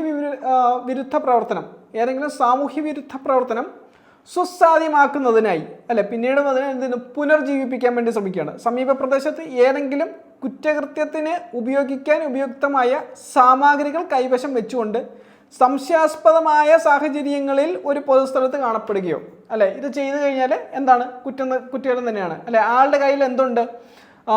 ഇതിനുള്ള ആ ഒരു കുറ്റകൃത്യത്തിന് ഉപയോഗിക്കാനായിട്ടുള്ള ഒരു സാമഗ്രി ഉണ്ട് അല്ലേ. കയ്യിൽ ഒരു കത്തിയൊക്കെ ഉണ്ട്, മലപ്പുറം കത്തിയാണോ എന്തോ കത്തിയൊക്കെ ഉണ്ട്. അതുപോലെ തന്നെ ഇതൊക്കെ വെച്ചിട്ട് സംശയാസ്പദമായ സാഹചര്യത്തിൽ എവിടെ കാണപ്പെടുന്നു? പൊതുസ്ഥലത്ത് കാണപ്പെടുന്നു അല്ലെ. ആളുകളെ ഭീഷണിപ്പെടുത്തിയൊക്കെ നിൽക്കുന്നത് അങ്ങനെ തന്നെയാണ്. അപ്പം പൊതുസ്ഥലത്ത് കാണപ്പെട്ടാലും അതൊക്കെ എന്ത് തന്നെയാണ്? ഇതൊക്കെ ഒരു കുറ്റത്തിൻ്റെ അല്ലെങ്കിൽ ക്രൈമിൻ്റെ ഭാഗമായിട്ട് പെടുന്നതാണ്. പിന്നെന്താണ്? കായിക പരിശീലനം. അപ്പം ഇങ്ങനെയുള്ളവർക്കൊക്കെ കായിക പരിശീലനം നടത്താൻ. കാരണം ഇപ്പം കായിക പരിശീലനം എന്ന് വെച്ചാൽ ഈ ഓട്ടം ചാട്ടം മാത്രമല്ല, മാർഷൽ ആർട്സും കാര്യങ്ങളൊക്കെ ഉണ്ടാവും അല്ലെ. ഈ മാർഷൽ ആർട്സ് ഒക്കെ പഠിപ്പിക്കാനും ഒക്കെ എന്ത് ചെയ്യണം? ഒരു പ്രത്യേക പെർമിറ്റും കാര്യങ്ങളൊക്കെ ഉണ്ട് അല്ലെ. ആയുധ പരിശീലനം കൊടുക്കണമെങ്കിൽ അതിന് വേറെ പെർമിറ്റ് ഉണ്ട്. അപ്പം ഇങ്ങനെയുള്ള ഈ ഒരു ലൈസൻസോ പെർമിറ്റോ ഒന്നും ഇല്ലാതെ ഉള്ള കാര്യമാണ് ഈ ഒരു H പറയുന്നത്. അതായത് 73-ാം വകുപ്പിലെ വ്യവസ്ഥകൾ ലംഘിക്കുകയോ അതുപോലെ എന്താണ് അതിന് വിരുദ്ധമായി കായിക പരിശീലനം നൽകുകയോ നടത്തുകയോ ഒക്കെ ചെയ്യുന്നത്. ഈ 73-ാമത്തെ വകുപ്പിലാണ് ആ ഒരു പെർമിറ്റ് കാര്യങ്ങളെ പറ്റിയൊക്കെ പറയുന്നത്.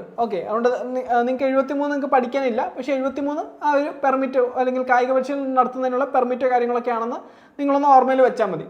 അത് ചോദിക്കില്ല കേട്ടോ, 73-ലെ അതൊന്നും ചോദിക്കുകയില്ല. അപ്പം ഇങ്ങനെ ആ ഒരു ഘടകവിരുദ്ധമായിട്ട് എന്ത് ചെയ്യുന്നു? കായിക പരിശീലനം കാര്യങ്ങളൊക്കെ നൽകിയാലും അത് എന്ത് തന്നെയാണ്?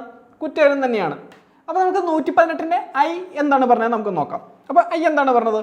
18 വയസ്സിൽ താഴെയുള്ളവർക്ക് 18 വയസ്സിൽ താഴെയുള്ളവർക്ക് ലഹരി പദാർത്ഥങ്ങളോ അല്ലെങ്കിൽ എന്താണ് ശാരീരികവും മാനസികവുമായ ആരോഗ്യത്തെ ഹനിക്കുന്ന ശാരീരികവും മാനസികവുമായ ആരോഗ്യത്തെ ഹനിക്കുന്ന ലഹരി പദാർത്ഥം മാത്രമല്ല മറ്റ് എന്താണെങ്കിലും അതായത് ഈ ഒരു രണ്ട് കാര്യത്തെയും ബാധിക്കുന്നുണ്ടെങ്കിൽ അതുപോലെ തന്നെ എന്താണ് വസ്തുക്കളോ മറ്റെന്തെങ്കിലും പദാർത്ഥങ്ങളോ നൽകുകയോ വിൽക്കുകയോ അതിനായി സ്കൂൾ പരിസരത്ത് സംഭരിക്കുകയോ ചെയ്യുന്നതിന് ഉള്ള പണിഷ്മെൻ്റ് ആണ് ഇതിൽ വരുന്നത്. അപ്പോൾ ഇതും നിരോധിച്ചിരിക്കുന്ന ഏതനുസരിച്ചിട്ടാണ്? 118-ാമത്തെ വകുപ്പ് അനുസരിച്ചിട്ട് തന്നെ ഇതിനകത്തും കേരള പോലീസിൻ്റെ KP ആക്ടിൻ്റെ കേരള പോലീസിൻ്റെ 118-ാമത്തെ ആ ഒരു ആക്ടിലും ഇതിനൊരു റെസ്ട്രിക്ഷൻസ് കാര്യങ്ങളെല്ലാം പറയുന്നുണ്ട്. അപ്പോൾ നമ്മുടെ കോട്ട്പ ആക്ട് ഉണ്ട് ഇതിനെപ്പറ്റിയുള്ള. നിങ്ങൾക്കത് കോട്ട്പ ആക്ട് നിങ്ങളുടെ സിലബസിലില്ല. പക്ഷേ കോട്ട്പ ആക്ട് പ്രകാരം എത്രയാണ് വരുന്നത്? എത്ര ദൂരമാണ് സ്കൂൾ പരിസരത്തിൻ്റെ എത്ര ദൂരത്താണ് ലഹരി പദാർത്ഥങ്ങൾ വിൽക്കാൻ പാടുള്ളൂ? എത്ര ദൂരത്താണ് പാടുന്നത്? 100 യാർഡ് അല്ലേ. 100 യാർഡ് അല്ലേ. 100 യാർഡാണ് ഇതിനുള്ള ദൂരം. അപ്പോൾ സ്കൂൾ പരിസരത്തിന് 100 യാർഡിന് പുറത്താണ് ഇത് വിൽക്കാനും ഒക്കെ പാടുള്ളൂ എന്നുള്ള കാര്യങ്ങൾ നിങ്ങൾ ഓർക്കുക. അതുപോലെ തന്നെ എന്താണ് 18 വയസ്സിൽ താഴെയുള്ളവർക്ക് ഇത് വിൽക്കാനേ പാടില്ല അല്ലെ. ലഹരി പദാർത്ഥങ്ങൾ ഒന്നും കൊടുക്കാനേ പാടില്ല എന്നും കൂടെ ഓർക്കുക. അപ്പം വകുപ്പ് 118 കേരള പോലീസിന് 118-ാമത്തെ ആക്ട് പ്രകാരമാണ്. ഇപ്പം നിങ്ങൾക്ക് താഴെ കാണുന്ന ഈ ഒരു സീനുണ്ട്. ഇത് ഏതാണ്? തിളക്കത്തിലെ സീനാണ് അല്ലേ. തിളക്കത്തിലെ സലീംകുമാർ ഒന്ന് ഇരുത്തി വലിക്ക് എന്ന് പറഞ്ഞ് കൊടുക്കുന്നതാണ് അല്ലേ. അപ്പോൾ ഇത് കുട്ടികളോട് ഇത് ചെയ്യാൻ പാടില്ല. കുട്ടികളോട് ഇതുപോലെ വിൽക്കാനോ അല്ലെങ്കിൽ കൊടുക്കാനോ ഒന്നും തന്നെ ലഹരി പദാർത്ഥങ്ങൾ കൊടുക്കാനോ ഒന്നും തന്നെ 18 വയസ്സ് താഴെയുള്ളവരെ കുട്ടിയായിട്ടാണ് ഡീം ചെയ്യുന്നത്. അപ്പോൾ അങ്ങനെ ചെയ്യാൻ പാടില്ല എന്നാണ് പറയുന്നത്. അഥവാ ഈ പറഞ്ഞ കാര്യങ്ങളൊക്കെ നമ്മളിപ്പോൾ ഇത്രയും പറഞ്ഞ കാര്യങ്ങളൊക്കെ ഉണ്ടല്ലോ, ഏതൊക്കെയാണ്? അതായത് പൊതുസ്ഥലത്ത് മദ്യപിക്കുക പോലുള്ള കാര്യങ്ങൾ, അല്ലെങ്കിൽ എന്താണ് ലഹരി പദാർത്ഥങ്ങൾ പൊതുസ്ഥലത്ത് ഉപയോഗിക്കുക, അതുപോലെ തന്നെ ലഹള കൂട്ടുക, അതുപോലെ അശക്തനായിട്ട് കാണപ്പെടുക, ഇങ്ങനെയുള്ള കാര്യങ്ങളൊക്കെ പെടുന്നുണ്ട്. അതുകൂടാതെ എന്താണ് പെടുന്നത്? നമ്മൾ കണ്ടില്ല ബസ്സിന് കല്ലെറിഞ്ഞൊരു ഇമേജ് നിങ്ങളുടെ ഓർമ്മയിലുണ്ടാവും. അപ്പോൾ അവിടെ എന്താണ് സംഭവിച്ചത്? അവിടെ ആ ഒരു പൊതുജനത്തെ അല്ലെങ്കിൽ അവശ്യ സർവീസുകളെ ബുദ്ധിമുട്ടിക്കുക അല്ലെങ്കിൽ പൊതുജനത്തെ പരിഭ്രാന്തിയിലാക്കുക, ഇതുപോലുള്ള കാര്യങ്ങൾ ചെയ്യുന്നവർ. അതുപോലെ എന്താണ് ജനങ്ങൾക്ക് അപകടകരമാകുന്ന രീതിയിൽ എന്ത് ചെയ്യുന്നു? പൊതുനിരത്ത് ഉപയോഗിക്കുക, ഇതുപോലുള്ള കാര്യങ്ങളൊക്കെ വരുമ്പോൾ അല്ലെങ്കിൽ എന്താണ് ഒന്ന് ഗുണ്ട അല്ലെങ്കിൽ റൗഡി ആയിട്ടുള്ള ആൾ വീണ്ടും എന്ത് ചെയ്യുന്നു, നിങ്ങളെ കീഴടച്ചിൻ്റെ ഇമേജ് ഒക്കെ നിങ്ങൾക്ക് ഓർമ്മയുണ്ട്, അവരെന്ത് ചെയ്യുന്നു, അവർ വീണ്ടും ഇതുപോലെ ആയുധങ്ങളൊക്കെ ആയിട്ട് ഇത് പുനരുജ്ജീവിപ്പിക്കുന്ന ഒരു രീതിയിൽ എന്ത് ചെയ്യുന്നു, സംശയാസ്പദമായി കാണപ്പെടുക. ഇങ്ങനെയൊക്കെ ചെയ്താലും ഒക്കെ എന്ത് തന്നെയാണ്, കുറ്റം എന്ത് തന്നെയാണ് വരുന്നത്, 3 വർഷം വരെ ആകാവുന്ന തടവ് കാര്യങ്ങൾ കേട്ടോ, 3 വർഷം വരെ ആകാവുന്ന തടവ് കാര്യങ്ങൾ. പിന്നെന്താണ് 10,000 രൂപ വരെയുള്ള പിഴ. ഓക്കെ, 3 വർഷം വരെ ആകാവുന്ന തടവ് കാര്യങ്ങൾ, 10,000 രൂപ പിഴ. അപ്പോൾ ഈ നിങ്ങൾക്ക് ഇമേജ് കാണുമ്പോൾ നിങ്ങൾക്കത് ഓർമ്മയിലുണ്ടാവും. നമുക്ക് ഇനിയിപ്പോൾ 119 നമുക്ക് നോക്കാം. 119ാമത്തെ സ്ലൈഡ് എന്താണ്? 119ാമത്തെ സ്ലൈഡിൽ പറയണേ, സ്ത്രീകൾക്കെതിരെയുള്ള അതിക്രമങ്ങൾക്കുള്ള ശിക്ഷ കേട്ടോ. സ്ത്രീകൾക്കെതിരെയുള്ള അതിക്രമങ്ങൾക്കുള്ള ശിക്ഷ KP ആക്ടിൻ്റെ വരുന്നതാണ് ഈ 119 വെച്ചിട്ട്. അപ്പോൾ എന്തൊക്കെയാണ്? ഏതെങ്കിലും വ്യക്തി പൊതുസ്ഥലങ്ങളിൽ സ്ത്രീകളുടെ അന്തസ്സ് ഹനിക്കുന്ന തരത്തിലോ ലൈംഗിക ചേഷ്ടകളോ പ്രവൃത്തികളോ ചെയ്യുന്നത്. ഓക്കെ, ഇപ്പോൾ ഇവിടെ പിള്ളാച്ചൻ്റെയാണ് നമ്മൾ കാണുന്നത്. അതെല്ലാവർക്കും അറിയാവുന്ന ഒരു ക്യാരക്ടറൊക്കെയാണ്. ശരി, അപ്പം ഇവിടെ എന്താണ്, ഇവിടെ ഏതെങ്കിലും ഒരു വ്യക്തി പൊതുസ്ഥലങ്ങളിൽ സ്ത്രീകളുടെ അന്തസ്സ് ഹനിക്കുന്ന തരത്തിലുള്ള ലൈംഗിക ചേഷ്ടകളോ പ്രവൃത്തികളോ ചെയ്യുക. പിന്നെന്താണ് വരുന്നത്? ഏതൊരു സ്ഥലത്ത് വെച്ചും സ്ത്രീകളുടെ ന്യായമായ സ്വകാര്യതയ്ക്ക് ഭംഗം വരുത്തുന്ന രീതിയിൽ ഫോട്ടോയോ വീഡിയോയോ എടുക്കുക. അതാരാണ്? ദുബായ് ജോസ് അല്ലേ? ദുബായ് ജോസിൻ്റെ പഴയ പേരെന്തായിരുന്നു? ചീങ്കണി ജോസ് അല്ലേ? ഓക്കെ, അപ്പോൾ പുള്ളിയുടെ ഒക്കെ പ്രത്യേകത നിങ്ങൾക്ക് അറിയായിരിക്കും. അപ്പം ഇതുപോലുള്ള ഫോട്ടോ വീഡിയോ ഒന്നും എടുക്കാനായിട്ട് പാടുള്ളതല്ല. പിന്നെന്താണ്?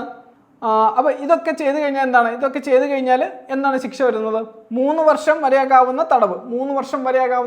പിന്നെന്താണ്? 10,000 രൂപ പിഴ. ഓക്കെ, 3 വർഷം വരെയാകാവുന്ന തടവ്, 10,000 രൂപ പിഴയാണ് വരുന്നത്. ശരി, അപ്പോൾ ഇതൊക്കെ ശിക്ഷകളൊക്കെ പറഞ്ഞ സമയങ്ങളിൽ ആ ഒരു 3 വർഷം, കൃത്യം 3 വർഷം എന്നോ കൃത്യം 10,000 എന്നോ അല്ല, 3 വർഷം വരെ ആകാം. പിന്നെന്താണ്?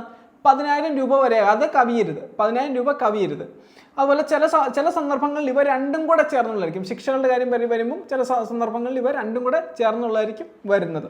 ശരി, പിന്നെ നമുക്ക് അതിൻ്റെ രണ്ടാമത്തെ ക്ലോസ് നോക്കാം. ഇപ്പോൾ ഒന്നാമത്തെ ക്ലോസിന് 2 ഇതാണ് നടന്നത്. രണ്ടാമത്തെ ക്ലോസ് നമുക്ക് നോക്കാം. ഓക്കെ, ഇപ്പോൾ രണ്ടാമത്തെ ക്ലോസ് നോക്കുന്ന സമയത്ത് നമുക്ക് ആ ഒരു ഇമേജ് നമുക്ക് നോക്കാം. ഇതേതാണ് മൂവി? ഏതാണ്? കുംബ്ലങ്ങി നൈറ്റ്സ് അല്ലേ? കുംബ്ലങ്ങി നൈറ്റ്സിൽ എന്താണ് ചെയ്യുന്നത്? പുള്ളി റിസോർട്ട് നടത്തുന്നു, അല്ലെങ്കിൽ പുള്ളി ഒരു ഹോം സ്റ്റേ നടത്തുന്നു. ഹോം സ്റ്റേ നടത്തുമ്പോൾ പുള്ളി അവിടെ ഉണിഞ്ഞു നോക്കുന്നതാണ്. അങ്ങനെ ചെയ്യാൻ പാടില്ല, പക്ഷെ ഉണിഞ്ഞു നോക്കുന്നുണ്ട്. അപ്പോൾ ഉണിഞ്ഞു നോക്കിക്കഴിഞ്ഞാൽ അവർക്ക് എങ്ങനെ നീങ്ങാമായിരുന്നു, അല്ലെങ്കിൽ കഥ എങ്ങനെ വഴിതിരിച്ച് പോകാമായിരുന്നു എന്നൊക്കെ ഉള്ളത് ഞാനൊന്ന് പറഞ്ഞുതരാം. അതായത് ബന്ധപ്പെട്ട സേവന ദാതാവിനോടോ പൊതുസ്ഥലത്തിൻ്റെ ചുമതലയിലുള്ള വ്യക്തിയോടോ അവരുടെ സാന്നിധ്യത്തിൽ 1-ാം ഉപവകുപ്പ് പ്രകാരമുള്ള ഒരു കുറ്റം നടന്നുവെന്ന്. 1-ാം ഉപവകുപ്പിൽ നമ്മൾ കണ്ടതൊക്കെ ഓർമ്മയുണ്ടല്ലോ. എന്താണ്? ലൈംഗിക ചേഷ്ടതയോടുള്ള നോട്ടം കാര്യങ്ങൾ, നമ്മളെ പിള്ളാച്ചൻ്റെ നോട്ടം നമ്മൾ കണ്ടു. പിന്നെ എന്താണ്? നമ്മൾ ചീങ്കണി ജോസിനെ അവിടെ കണ്ടു, ദുബായ് ജോസിനെ അവിടെ കണ്ടു. അപ്പം ഈ ഒരു രീതിയിലുള്ള പ്രവൃത്തികളോ കാര്യങ്ങളൊക്കെ വന്നു കഴിഞ്ഞാൽ അതാണ് 1-ാം ഉപവകുപ്പ് പ്രകാരമുള്ള ഒരു കുറ്റം നടന്നുവെന്ന് പ്രസ്തുത കുറ്റത്തിനിരയായ സ്ത്രീ പരാതിപ്പെടുവാണെങ്കിൽ അവർ തത്സമയം കുറ്റകൃത്യം തടയുവാനോ, അതായത് ഇപ്പം ഒരു ഓർഗനൈസേഷനിൽ എന്തെങ്കിലും ഒരു ഇഷ്യൂ നടന്നു, ഒരു കമ്പനിയിൽ എന്തെങ്കിലും ഒരു ഇഷ്യൂ നടന്നു വിചാരിക്കുക, അവരെന്ത് ചെയ്യണം? അവരവിടെ പരാതിപ്പെടണം. ആ പരാതിപ്പെട്ട് കഴിഞ്ഞാൽ മാനേജ്മെൻറ്റ് എന്ത് ചെയ്യണം? അവർ കൃത്യമായിട്ട് അവർ പോലീസിനെ അറിയിക്കണം. അപ്പോൾ ഇതൊന്നും അറിയിച്ചില്ലെങ്കിൽ അതിനെ എങ്ങനെയാവാം, അത് എങ്ങനെ മാറും? അതിനെക്കുറിച്ച് ബന്ധപ്പെട്ട അധികാരികളെ അറിയിക്കുവാനോ ന്യായമായ നടപടികളോ സ്വീകരിക്കാതെ ബോധപൂർവം വീഴ്ച വരുത്തുന്നത് കുറ്റകരമായിരിക്കും. അപ്പോൾ ഇങ്ങനെ അവർ അറിയിച്ചിട്ട് അതിൽ നടപടികളൊന്നും എടുത്തില്ലെങ്കിൽ അതും എന്ത് തന്നെയാണ്? കുറ്റകരം തന്നെയാണ്. ഓക്കെ, അതായത് ഒരു ഓർഗനൈസേഷൻ കുറച്ച് സ്ത്രീകളുണ്ട്, പക്ഷേ സ്ത്രീകളോട് അവിടെ ഒരാൾ മോശമായിട്ട് പെരുമാറുന്നു. ഈ മോശമായിട്ട് പെരുമാറുമ്പോൾ ഇവർ എന്ത് ചെയ്യണം? ഇവർ അധികാരികളെ ഇത് അറിയിക്കണം. ആ ഒരു ഓർഗനൈസേഷനിലെ അധികാരികളെ അറിയിക്കണം, അവർ പോലീസിനെ അറിയിക്കണം. പക്ഷേ ഇങ്ങനെ ഇവർ പോലീസിനെ അറിയിച്ചില്ല. ഇവർ പറയുന്നത് സാരമില്ല, അതൊക്കെ പോട്ടെ, അതൊക്കെ അവർ അങ്ങനെയല്ല ഇങ്ങനെയല്ല എന്നൊക്കെ പറഞ്ഞിട്ട് അത് ഒഴിവാക്കിയാലും എന്ത് ചെയ്യണം? അപ്പോൾ അങ്ങനെ ഒഴിവാക്കിയാലും അവർക്കെതിരെ എന്ത് ചെയ്യാം? ഈ ഒരു പെൺകുട്ടി അല്ലെങ്കിൽ ഇവർ ഗ്രൂപ്പ് ആയിട്ടുള്ള ആളുകൾ പുറത്ത് നിന്ന് പോലീസിൽ പരാതി കൊടുത്താൽ ഈ ഒരു ചാർജിലും കൂടെ കേസ് എടുക്കും. അപ്പോൾ വകുപ്പ് ഏതാണ്? 119ൻ്റെ രണ്ടാമത്തെ ക്ലോസ് ആണ്. 119ാമത്തെ വകുപ്പ് എന്ന് നിങ്ങൾ മനസ്സിലാക്കിയാൽ മതി. ഓക്കെ, ഇമേജൊക്കെ നിങ്ങൾക്ക് നോർമൽ കിട്ടാനായിട്ട് ആഡ് ചെയ്ത് കേട്ടോ. ജസ്റ്റ് സ്റ്റോറി ആയിട്ട് നിങ്ങൾക്ക് ഇത് പറഞ്ഞാൽ നിങ്ങൾക്ക് അത് മനസ്സിലാവത്തില്ല. അപ്പോൾ ഇത് പിക്ചറായിട്ട് തരുവാണെങ്കിൽ നിങ്ങൾക്ക് അത് കൃത്യമായിട്ട് ഇരിക്കും. അപ്പം ഇങ്ങനെയുള്ള കുറ്റം വന്നാൽ എന്താണ് പിഴ? കുറ്റം വന്ന് എന്താണ് പിഴ?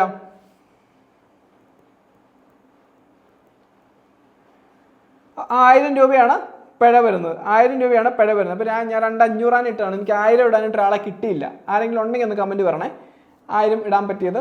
എനിക്ക് 1000 ആരും കിട്ടാറുണ്ട്, ഞാൻ അവിടെ 2,500 ഇട്ടതാണ്. ഓക്കെ, അപ്പം അങ്ങനെയുള്ള കുറ്റത്തിന് കുറ്റസ്ഥാപനത്തിന് മേൽ എന്ത് ചെയ്യും? 1000 രൂപ പിഴ വരും. ഓക്കെ, ക്ലിയർ ആണല്ലോ?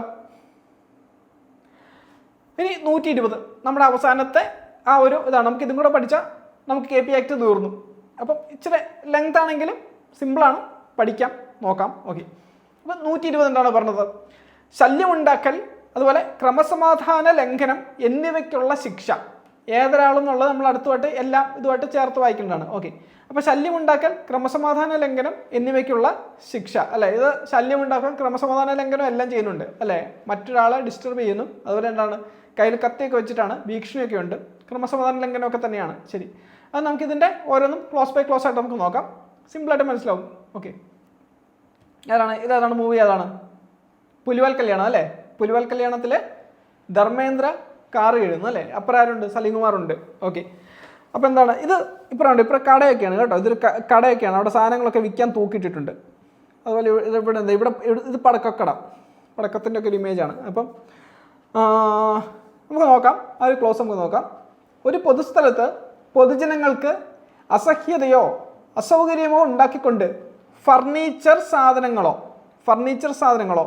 പിന്നെന്താണ്, അതായത് അലമാര, കട്ടിൽ ഇതൊക്കെ എടുത്ത് വൃത്തിയാക്കുന്നത്, അല്ലെങ്കിൽ എന്താണ് വാഹനം വൃത്തിയാക്കുകയോ, അതാണ് നിങ്ങൾ ഈ താഴെ കാണുന്നത് പുള്ളിയുടെ സ്വന്തം മുംബൈയിൽ നിന്ന് വന്ന, മഹാരാഷ്ട്രയിൽ നിന്ന് കൊണ്ടുവന്ന ടാക്സി അല്ലേ, ബോംബെയിൽ നിന്ന് ഇവിടം വരെ വന്ന ടാക്സി. പിന്നെന്താണ്, ഏതെങ്കിലും മൃഗത്തെ കശാപ്പ് ചെയ്യുകയോ ശവം വൃത്തിയാക്കുകയോ ഏതെങ്കിലും മൃഗത്തെ പരിപാലിക്കുകയോ ചെയ്യുന്നുവെങ്കിൽ, ഓക്കെ, ഏതെങ്കിലും ഒരു മൃഗത്തെ പരിപാലിക്കുകയോ ചെയ്താലും അത് എന്ത് തന്നെയാണ്? അത് ഈ 120 പ്രകാരം കുറ്റം തന്നെയാണ്. അപ്പോൾ ഏതൊക്കെയാണ് കുറ്റം? അതൊക്കെയാണ്, ഒന്ന് ഈ അലമാരി അല്ലെങ്കിൽ കട്ടില് ഇതുപോലുള്ള ഫർണിച്ചറുകൾ, ഏത് ഫർണിച്ചറും ആയിക്കോട്ടെ, അത് പൊതുജനങ്ങൾക്ക് അസഹ്യത ഉണ്ടാക്കുന്ന രീതിയിലാണ് അല്ലെങ്കിൽ അസൗകര്യം ഉണ്ടാക്കുന്ന രീതിയിലാണെങ്കിൽ, ഓക്കെ, ഇത് വൃത്തിയാക്കുന്നതിനൊന്നും കുഴപ്പമില്ല, അത് വൃത്തിയാക്കുകയൊക്കെ വേണം. പക്ഷേ ഇത് എന്ത് ചെയ്യാൻ പാടില്ല, പൊതുജനങ്ങൾക്ക് അസൗകര്യം ഉണ്ടാക്കാൻ പാടില്ല. അപ്പോൾ അങ്ങനെ അസൗകര്യം ഉണ്ടാക്കുന്ന രീതിയിലാണ് വരുന്നെങ്കിൽ പിന്നെന്താണ്, വാഹനം വൃത്തിയാക്കണം. വാഹനം നിങ്ങൾ മറക്കുക, അതിൽ ഇമേജ് ഉണ്ട്, അപ്പോൾ വാഹനത്തിലൂടെ ഫർണിച്ചർ ഉണ്ടെന്ന് ഓർത്തോളുക. പിന്നെന്താണ്, ഏതെങ്കിലും മൃഗത്തെ കശാപ്പ് ചെയ്യുകയോ, അതായത് മൃഗത്തെ കൊല്ലുകയോ, അല്ലെങ്കിൽ എന്താണ് അതിൻ്റെ ആ ഒരു കൊന്നു കഴിഞ്ഞുള്ള ആ ഒരു ശവം അവിടെ ഇട്ട് വൃത്തിയാക്കുക എന്നൊക്കെ ആണെങ്കിൽ ഓർക്കുക. അപ്പം ഇതൊക്കെ അല്ലെങ്കിൽ മൃഗത്തെ പരിപാലിക്കുക, ഓക്കെ, ജീവനുള്ള മൃഗത്തെ പരിപാലിക്കുക, അത് പൊതുജനങ്ങൾക്ക് അസൗകര്യം ഉണ്ടാക്കുന്ന രീതിയിലാണ്. ഇപ്പം നമ്മുടെ ഗ്രാമപ്രദേശത്തൊക്കെ ആണെങ്കിൽ നമ്മൾ വഴിക്കൊണ്ട് നടന്നു പോകുമ്പോൾ എന്ത് ചെയ്യും, അവിടെ അടുത്തുള്ള ഒരാൾ അവിടെ പശുവിനൊക്കെ കെട്ടിയിട്ടുണ്ടാവും, നമ്മൾ നടന്നു വരുമ്പോൾ പശു വഴിയിലേക്കൊക്കെ കയറി വരും, നമ്മൾ പശുവിനെ പേടിച്ച് വേണം പോകാനായിട്ട് അല്ലേ. അപ്പം ഇങ്ങനെയുള്ള രീതിയിലൊക്കെയാണ് വരുന്നതെങ്കിൽ അതെന്താണ്, കുറ്റകൃത്യം ആണ്. ഏതനുസരിച്ചിട്ട് 120 അനുസരിച്ചിട്ട് അത് കുറ്റകൃത്യമാണ്. പിന്നെ എന്താണ്, ബി എന്താണ് പറഞ്ഞത്? ഈ സിനിമയിൽ നിങ്ങൾ കണ്ടിട്ടുണ്ടോ അല്ലേ, മാൻഡ്രേക്ക് മൂവിയിൽ നിങ്ങൾ കണ്ടിട്ടുണ്ടാവും അല്ലേ. പരവതാനി കിട്ടിയില്ല, അതുകൊണ്ട് പാവിരിച്ചു എന്നാണ് പോലീസ് ചോദിക്കുമ്പോൾ പുള്ളി പറഞ്ഞത് അല്ലേ. എന്തുകൊണ്ട് പാവിരിച്ചു, വഴിയിൽ എന്തിനു പാവിരിച്ചു ചോദിക്കുമ്പോൾ പരവതാനി കിട്ടിയില്ല അതുകൊണ്ട് പാവിരിച്ചു എന്നാണ് പറഞ്ഞത്. അപ്പം അവിടെ എന്താ പറഞ്ഞത്, പൊതുജനത്തിന് തടസ്സമോ അസൗകര്യമോ അപായമോ ഉണ്ടാക്കുന്ന രീതിയിൽ ഏതെങ്കിലും വാഹനത്തെയോ ഗതാഗത ഉപാധിയെയോ നിലകൊള്ളാൻ കാരണമാകുന്നുവെങ്കിൽ അല്ലെ. ഇവിടെ പുള്ളി പാവിരിച്ച് കിടക്കുന്നതുകൊണ്ടാണ് ഇവിടെ എന്ത് സംഭവിക്കുന്നത്, ഇവിടെ വാഹനം ഗതാഗതം അല്ലെങ്കിൽ ഗതാഗത ഉപാധിയൊക്കെ അവിടെ നിലകൊള്ളുവാണ്, അവിടെ നിൽക്കുവാണ്. അതും നമുക്കിതിൽ കാണാം അല്ലേ. ഒരു മാറ്റഡോറും ഉണ്ട്, ഇപ്പോൾ ഒരു മേജറാന്ന് തോന്നുക ജീപ്പ്. അപ്പം ഇതെല്ലാം അവിടെ കിടപ്പുണ്ട്, അതിൻ്റെ പുറകിലും ക്യൂ ആയിട്ട് കുറേ വണ്ടിയുണ്ട്. അപ്പോൾ അങ്ങനെ അസൗകര്യം വരുമ്പോഴാണ് പോലീസ് വരുന്നത്. അപ്പം ഇങ്ങനെയുള്ള അസൗകര്യമോ അല്ലെങ്കിൽ അപായം ഇത് കാരണം അപായം ഉണ്ടാവുകയൊക്കെ ചെയ്ത് കഴിഞ്ഞാൽ എന്ത് ചെയ്യും, തീർച്ചയായിട്ടും ഒരു ആംബുലൻസ് വന്നാൽ ആംബുലൻസ് വിട്ടുപോകും, ആളിന് അപായം തന്നെയാണ്. അപ്പം ഇങ്ങനെ അപായം ഉണ്ടാക്കിയാലും എന്ത് തന്നെയാണ്, കുറ്റകൃത്യം തന്നെയാണ്. അപ്പം അതും മനസ്സിലാക്കണം. പൊതുജനത്തിൻ്റെ തടസ്സമോ അല്ലെങ്കിൽ അസൗകര്യമോ അല്ലെങ്കിൽ അപായമോ ഉണ്ടാക്കുന്ന രീതിയിൽ ഏതെങ്കിലും വാഹനത്തെയോ ഗതാഗത ഉപാധിയെയോ നിലകൊള്ളാൻ കാരണമാവുന്നുവെങ്കിൽ അതും കുറ്റകൃത്യം തന്നെയാണ്. പിന്നെന്താണ്, ഇത് ജോണി വാക്കർ സിനിമയ്ക്കകത്ത് അല്ലേ, ഈ ഒരു നിങ്ങൾ ഓർക്കുന്നുണ്ടോ? അപ്പം 25 രൂപ എന്ന നിയമം നടപ്പിലാകുമെന്ന് ചോദിക്കുമ്പോൾ 25 രൂപ പോരാ, അത് കേരളത്തിൽ എവിടെയെന്ന് പറഞ്ഞാൽ മതി, പുള്ളിക്ക് കുറച്ചും കൂടി എമൗണ്ട് വേണമെന്ന് പറയുന്നു. അപ്പോൾ അത് കൊടുക്കുമ്പോൾ പുള്ളി എന്ത് ചെയ്യും, പുള്ളി ഈ ഒരു നോ പാർക്കിംഗ് ബോർഡ് എടുത്ത് മാറ്റി വെക്കുക ചെയ്യുന്നത് അല്ലേ. ഓക്കെ, അപ്പോൾ അത് പോലീസ് തന്നെയാണ് ചെയ്യുന്നത്, ബാംഗ്ലൂർ പോലീസിൽ ആയിട്ടാണ് ഡെപ്പിക്ട് ചെയ്യുന്നത്. അപ്പോൾ പോലീസ് തന്നെയാണ് കുറ്റം ചെയ്യുന്നത്. പക്ഷേ അതെന്താണ്, കുറ്റകൃത്യം തന്നെയാണ്. അതായത് ഒരു ട്രാഫിക് ചിഹ്നത്തെയോ സൈൻ ബോർഡിനെയോ അതിൻ്റെ ദൃശ്യതയോ പാരായണക്ഷമതയോ കുറച്ചുകൊണ്ട് വികൃതമാക്കുകയോ മറയ്ക്കുകയോ ചെയ്യുന്നുവെങ്കിൽ അല്ലേ. അപ്പോൾ ഈ ബോർഡ് മാറ്റി വെക്കുമ്പോൾ എന്താണ്, അത് ഇരിക്കേണ്ട അടുത്ത് ആ ബോർഡ് മാറ്റുമ്പോൾ ആ ബോർഡിനോട് ദൃശ്യതയില്ല അല്ലേ, ബോർഡ് അവിടെ ഇല്ല. അപ്പോൾ എന്താ, ദൃശ്യത ഇല്ല എന്ന് വേണമെങ്കിൽ പറയാം. അതുപോലെ തന്നെ എന്താണ്, ബോർഡിനകത്തെ ലെറ്റേഴ്സ് വ്യക്തമല്ല. ഇപ്പോൾ ചില ബോർഡിലൊക്കെ കാണും അതിൻ്റെ ഈ ഡയറക്ഷൻസ് ഒന്നും വ്യക്തമല്ല, അതിലെന്താണ് കൊടുത്തിരിക്കുന്നത് നമുക്ക് ചിലപ്പോൾ മനസ്സിലാവത്തില്ല. അതുപോലെ എന്താ ചിലപ്പോൾ ഈ മരത്തിൻ്റെ ശിഖരമൊക്കെ വളർന്നു നിൽക്കും. ഇപ്പോൾ ബോർഡ് നിൽക്കുവാണെങ്കിൽ ബോർഡിൻ്റെ ഫ്രണ്ടിലോട്ട് ഈ മരത്തിൻ്റെ ശിഖരമൊക്കെ വളർന്നു നിൽക്കും. അപ്പോൾ എന്താണ് അവിടെ പാരാക്ഷമതയും ദൃശ്യതയൊക്കെ അവിടെ കുറയുവാണ് അല്ലേ, ഇതെല്ലാം അവിടെ കുറയുവാണ്. അപ്പം ഇതെല്ലാം കുറച്ചുകൊണ്ട് ഒന്ന് വികൃതമാക്കുകയോ, അതായത് നമ്മൾ മനഃപൂർവ്വം ഇത് വികൃതമാക്കുകയോ അല്ലെങ്കിൽ മനഃപൂർവ്വം മറക്കുകയോ ചെയ്യുന്നുവെങ്കിൽ അതും കുറ്റകൃത്യം തന്നെയാണ് 120 അനുസരിച്ചിട്ട്. പിന്നെ എന്താണ് ഡിയിൽ എന്താണ് പറയുന്നത്? ഉടമസ്ഥൻ്റെയോ സൂക്ഷിപ്പുകാരൻ്റെയോ മുൻകൂർ അനുവാദമില്ലാതെ ഭിത്തികൾ, കെട്ടിടങ്ങൾ അല്ലെങ്കിൽ മറ്റ് നിർമ്മിതികൾ എന്നിവയെ വികൃതമാക്കുന്നെങ്കിൽ അല്ലെ, ഇലക്ഷനൊക്കെ വരുമ്പോൾ നമ്മൾ കാണുന്നതാണ് അല്ലേ, നമ്മൾ ഈ മതിലുകളൊക്കെ ഫുൾ വന്നങ്ങ് ഒട്ടിക്കും അല്ലേ. അപ്പോൾ അതൊക്കെ എന്ത് തന്നെയാണ് ഇവിടെ നമ്മൾ കാണുന്നത് തന്നെ അല്ലേ, വളരെ വികൃതവും. ഇലക്ഷൻ തന്നെ ആവണമെന്നില്ല. ഇപ്പം സിറ്റിയിലൊക്കെ ചെന്ന് കഴിഞ്ഞാൽ എന്താ മണിക്കൂറിൽ 20,000 രൂപ ഉണ്ടാക്കാം എന്നൊക്കെ പറഞ്ഞിട്ട് കോൺടാക്ട് ചെയ്യാന്ന് പറഞ്ഞ നമ്പറൊക്കെ കൊടുത്ത് അങ്ങനെയുള്ള കുറേ തട്ടിപ്പ് ജോലി കഥകളും ഒക്കെ ഉണ്ട്. അപ്പോൾ ഇതുമെല്ലാം എന്ത് തന്നെയാണ് ഇതിൽ പെടുന്നത് തന്നെയാണ്. അതായത് ആ ഒരു പരിസരം കാര്യങ്ങളെല്ലാം വൃത്തികേടാക്കുന്ന രീതിയിൽ ഈ പോസ്റ്ററുകൾ ഒട്ടിക്കുക അതുപോലുള്ള കാര്യങ്ങളൊക്കെ വരുന്നത്. അപ്പോൾ ഇന്നത്തെ ഉടമസ്ഥൻ്റെയോ, അപ്പോൾ ഒന്നുകൂടെ വായിക്കാം, ഉടമസ്ഥൻ്റെയോ സൂക്ഷിപ്പുകാരൻ്റെയോ, ഉടമസ്ഥൻ അല്ലെങ്കിൽ ആരാണ് സൂക്ഷിപ്പുകാരൻ്റെയോ മുൻകൂർ അനുവാദമില്ലാതെ, അനുവാദം ഒന്നുമില്ലാതെയാണ് അവിടെ എന്ത് ചെയ്യുന്നത്, ഭിത്തികൾ അതുപോലെ കെട്ടിടങ്ങൾ അല്ലെങ്കിൽ മറ്റ് നിർമ്മിതികൾ, ഇത് രണ്ടും അല്ലാതെ വേറെ ഏതെങ്കിലും നിർമ്മിതിയാണെങ്കിൽ അതിലേക്കൊക്കെ എന്ത് ചെയ്യും, പോസ്റ്റർ ഒട്ടിച്ച് വെക്കുന്ന ഒരു ഏർപ്പാടുണ്ട്. അപ്പം ഇങ്ങനെയൊക്കെ വന്നു കഴിഞ്ഞാൽ അത് തീർച്ചയായിട്ടും കുറ്റകരമാണ്. 120 അനുസരിച്ചിട്ട് അത് കുറ്റകരമാണ്. പിന്നെന്താ നമുക്കറിയാവുന്ന കാര്യങ്ങളൊക്കെ തന്നെ അല്ലേ. ജലസ്രോതസ് ഇപ്പം ആദ്യം കാണുന്നുണ്ട്, ജലസ്രോതസ് വികൃതമാക്കുന്നതാണ്. ഇപ്പോൾ പല ഹോട്ടലിൽ നിന്നുള്ള വേസ്റ്റും കാര്യങ്ങളും എല്ലാം പോകുന്നത് ഈ പുഴയിലോട്ടോ ഒക്കെ തന്നെ, തോട്ടിലോട്ടോ പുഴയിലോട്ടൊക്കെ തന്നെയായിരിക്കും. അതുപോലെ തന്നെ ഇറച്ചിക്കടന്നുള്ള മാലിന്യം പോകുന്നത് ഇതുപോലെയൊക്കെ തന്നെയായിരിക്കും. അതുപോലെ തന്നെ ഇത് ഞാൻ എടുത്തിരിക്കുന്നത് ഡൽഹി മെട്രോ ആണ്. നമ്മുടെ കൊച്ചി മെട്രോയ്ക്കൊന്നും പ്രശ്നമൊന്നുമില്ല, വൃത്തിയിൽ തന്നെയാണ് പോകുന്നത്. പക്ഷേ വേറെയും കുറച്ച് പ്രശ്നങ്ങളുണ്ട്. പക്ഷേ അതല്ല, ഇത് പബ്ലിക്കായിട്ട് ഇങ്ങനെയുള്ള ഒരു വൃത്തിയുടെ കാര്യങ്ങളൊക്കെ ഇതിപ്പോൾ ഡൽഹി മെട്രോയുടെ ഇത് കണ്ടതാണ്. പാൻ ചോദിച്ച് തുപ്പുക അതുപോലുള്ള കാര്യങ്ങളൊക്കെ കാണുന്നത്. അപ്പോൾ നമുക്കിനി ആ ഒരു ടൈറ്റിലൊന്ന് നോക്കാം. എന്താണ്?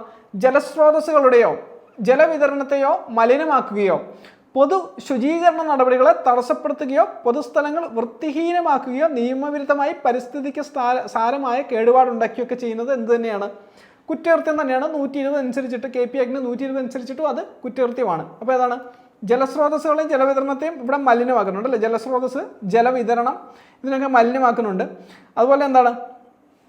പൊതു ശുചീകരണ നടപടികളെ തടസ്സപ്പെടുത്തുന്നു. അതെന്താ? ക്ലീൻ ഗംഗ പ്രൊജക്റ്റ് എന്നൊക്കെ പറഞ്ഞ് ഗംഗയെ വൃത്തിയാക്കാനായിട്ടുള്ള പ്രൊജക്റ്റുകൾ വരുന്നുണ്ട്. Clean Ganga project, Namami Ganga project. അപ്പോൾ ഇങ്ങനെയുള്ള പ്രൊജക്റ്റൊക്കെ വരുന്നുണ്ട്. അവർ വൃത്തിയാക്കി കഴിയുമ്പോൾ എന്ത് ചെയ്യും?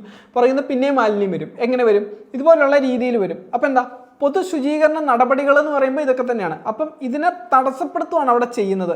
പിന്നെന്താ? പൊതുസ്ഥലങ്ങൾ വൃത്തിഹീനമാക്കുക പോലുള്ള കാര്യങ്ങൾ, പൊതുസ്ഥലങ്ങൾ വൃത്തിഹീനമാക്കുക. അതുപോലെ എന്താ ഈ നമ്മൾ താഴെ കണ്ട ആ ഒരു ഡൽഹി മെട്രോയിലെ ആ ഒരു കേസ് ഞാൻ പറഞ്ഞിരുന്നു അല്ലേ. അപ്പോൾ ഇവിടെ എന്താണ്? പൊതുസ്ഥലങ്ങളെ ഇവിടെ മൊത്തം ഈ പാനും ചവച്ച് തുപ്പി വൃത്തികേടാക്കി വെക്കുകയാണ്. അതുപോലെ എന്താണ്? പരിസ്ഥിതിക്ക് സാരമായ കേടുപാട് ഉണ്ടാക്കുകയോ ചെയ്യുന്നുവെങ്കിൽ തീർച്ചയായിട്ടും അതെന്ത് തന്നെയാണ്? കുറ്റകൃത്യം തന്നെയാണ്. അപ്പോൾ ഇതുപോലുള്ള കേസുകളൊക്കെ എന്ത് വന്നാലും KP ആക്ടിന് 120 വെച്ചിട്ട് അത് കുറ്റകൃത്യമാണ്. പിന്നെ എന്താണ് നമുക്ക് പറയാൻ പറ്റുന്നത്? ഒരു സർക്കാർ കെട്ടിടത്തിലോ സർക്കാർ ഭൂമിയിലോ അതിക്രമിച്ച് കിടക്കുന്നുവെങ്കിൽ, ഇപ്പോൾ നിങ്ങളുടെ സെക്രട്ടേറിയറ്റ് ഞങ്ങൾക്ക് മുന്നേ വന്നാൽ നിങ്ങൾക്ക് കാണാം അല്ലേ, ട്രസ്പാസേഴ്സ് വിൽ ബി പ്രോസിക്യൂട്ടഡ് എന്നൊരു ബോർഡുണ്ട്. ഇങ്ങനൊരു ബോർഡ് സെക്രട്ടേറിയറ്റിൻ്റെ മുന്നിലുണ്ട്. അതിക്രമിച്ച് കിടക്കുന്നവർക്ക് ശിക്ഷാർഹമാണ്. പിന്നെ എവിടെ ഇത് കാണാൻ പറ്റുന്നത്? റെയിൽവേയുടെ ചില പ്രദേശങ്ങളിലൊക്കെ ഇത് കാണാം അല്ലേ. അതിക്രമിച്ച് കിടക്കുന്നത് ശിക്ഷാർഹമാണ്. ഇത് റെയിൽവേയുടെ പ്രോപ്പർട്ടിയാണ്. അപ്പോൾ എന്താ? സർക്കാർ കെട്ടിടത്തിലോ, ഇത് സർക്കാരിൻ്റെയാണ്, സർക്കാർ കെട്ടിടത്തിലോ സർക്കാർ ഭൂമിയിലോ അതിക്രമിച്ച് കിടന്നാൽ അതും അപ്പോൾ എന്ത് തന്നെയാണ്? കുറ്റകൃത്യം തന്നെയാണ്. ഇപ്പം പലർക്കും അറിയാൻ പറ്റാത്ത കാര്യമാണ്, ഒരാൾ ഒരു പ്ലാറ്റ്ഫോമിൽ നിന്ന് റെയിൽവേ സ്റ്റേഷനിൽ ഒരു പ്ലാറ്റ്ഫോമിൽ നിന്ന് അടുത്ത പ്ലാറ്റ്ഫോമിലോട്ട് പോകുന്നത് എങ്ങനെയാണ്? താഴെ കൂടെ ഇറങ്ങി ആ റെയിൽവേ ട്രാക്ക് ക്രോസ് ചെയ്ത് ചാടിക്കയറിയൊക്കെയാണ് പോകുന്നത്. മേൽപ്പാലം ഉണ്ടെങ്കിൽ തീർച്ചയായിട്ടും മേൽപ്പാലം മാത്രം ഉപയോഗിക്കാവുള്ളൂ. കാരണം ഇതിലൊക്കെ ആ ഒരു റെയിൽവേ ട്രാക്കിലൂടെ നിങ്ങൾ ക്രോസ് ചെയ്യുന്നത് വേണമെങ്കിൽ RPFന് പിടിച്ച് നിങ്ങൾക്ക് പിഴ ഇടാവുന്നതാണ്. കാരണം അങ്ങനെ ചെയ്യാൻ പാടില്ല. സർക്കാരിൻ്റെ പ്രോപ്പർട്ടിയാണ്. ആ പ്രോപ്പർട്ടിയിലൂടെ അങ്ങനെ പോയാൽ അതും ശിക്ഷ തന്നെയാണ്. അതുകൊണ്ട് ആക്ച്വലി അത് ശരിക്കും പണിഷബിൾ ഒഫൻസ് ആണ്. അപ്പോൾ അത് ദയവേത് നിങ്ങൾ ചെയ്യാതിരിക്കുക. പിന്നെ എന്താണ്? മോട്ടോർ ഘടിപ്പിക്കാതെ ഏതൊരു വാഹനവും സൂര്യാസ്തമയത്തിന് അരമണിക്കൂറിന് ശേഷവും സൂര്യോദയത്തിന് 1 മണിക്കൂർ മുമ്പും ഉള്ള ഏതൊരു സമയത്തും ആവശ്യമായ വെളിച്ചമില്ലാതെ, അപ്പോൾ സമയം എപ്പോഴൊക്കെ നോക്കണം? സൂര്യാസ്തമയത്തിന് അരമണിക്കൂർ ശേഷവും, വൈകിട്ട് സൂര്യൻ അസ്തമിച്ചതിന് അരമണിക്കൂറിന് ശേഷമാണ് നിങ്ങൾ പോകുന്നതെങ്കിലും, അതുപോലെ തന്നെ സൂര്യോദയത്തിന് 1 മണിക്കൂർ മുമ്പും ഉള്ള ഏതൊരു സമയത്ത്, രാവിലെ സൂര്യൻ ഉദിക്കുന്നതിന് 1 മണിക്കൂർ മുന്നേ ആണെങ്കിൽ എന്താണ്? അവിടെ വെളിച്ചമില്ലാതെയാണ് നിങ്ങളിത് കൊണ്ടുപോകുന്നെങ്കിൽ, ഒരു വാഹനം കൊണ്ടുപോകുന്നത്, അത് മോട്ടോർ ഘടിപ്പിക്കാത്ത ഒരു വാഹനം കൊണ്ടുപോകുന്നെങ്കിൽ, മോട്ടോർ ഘടിപ്പിക്കാത്ത ഒരു വാഹനം നിങ്ങളവിടെ കൊണ്ടുപോകുന്നെങ്കിൽ അവിടെ അത് കൊണ്ടുപോകുന്ന ഏത് രീതിയിലോ, ഓടിച്ചുകൊണ്ടോ വലിച്ചുകൊണ്ടോ തള്ളിക്കൊണ്ടോ ഒക്കെയാണ് പോകുന്നതെങ്കിലും അത് എന്ത് തന്നെയാണ്, ശിക്ഷാർഹം തന്നെയാണ്. ഓക്കെ, അപ്പോൾ അതും ഓർമ്മ വേണം. പുതിയ അറിവല്ലേ, അറിയാമായിരുന്നു ഇതുവരെ? എനിക്കറിയില്ല, എന്നോട് ഞാനത് വായിക്കുമ്പോഴാണ് എനിക്ക് മനസ്സിലാവുന്നത്. അപ്പം അതും അവിടെ വ്യക്തമാക്കണം കേട്ടോ. ആ ഒരു കാര്യം കൂടെ അവിടെ വ്യക്തമായിരിക്കണം. സമയം ഒന്ന് ഓർമ്മിക്കുക, ഇത്രേ ഉള്ളൂ. സൂര്യൻ അസ്തമിച്ചിട്ട് ഒരു അരമണിക്കൂറിന് ശേഷം, അതുപോലെ സൂര്യോദയത്തിന് 1 മണിക്കൂറിന് മുന്നേ ഈ വാഹനങ്ങളൊന്നും, മോട്ടറില്ലാത്ത വാഹനങ്ങളൊന്നും വഴി നടക്കാൻ പാടില്ല. അത്രേ ഉള്ളൂ. അപ്പോൾ നമുക്ക് ഇതിൻ്റെ എച്ച് നോക്കാം. ഇത് തന്നെ കണ്ടിന്യൂഷനാണ് അത് പറഞ്ഞത്. എച്ച് പറഞ്ഞത് ഇതിൻ്റെ തന്നെ ഇപ്പം നമ്മൾ പറഞ്ഞ ആ ഒരു മോട്ടോർ ഘടിപ്പിക്കാത്ത വാഹനത്തിൻ്റെ അതിൻ്റെ കണ്ടിന്യൂഷൻ തന്നെയാണ്.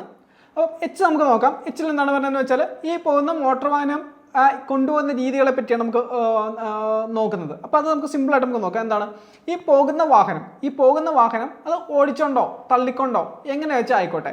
അപ്പം ഇത് കൊണ്ടുപോകുമ്പോൾ മറ്റേതെങ്കിലും വാഹനത്തെ മറികടന്ന് പോകുമ്പോൾ അതിൻ്റെ വലത് ഭാഗത്തിലൂടെയും, ഓക്കെ, അതായത് ഒരു വാഹനം പോകുന്നു, ഏതൊക്കെ ഓവർടേക്ക് എതിലൂടെയാണ്, വലത് ഭാഗത്തൂടെ ഓവർടേക്കിംഗ് പാടുള്ളൂ. ഓക്കെ, ബേസിക് ട്രാഫിക് റൂൾസ് ഒക്കെ നിങ്ങൾക്ക് അറിയാമല്ലോ.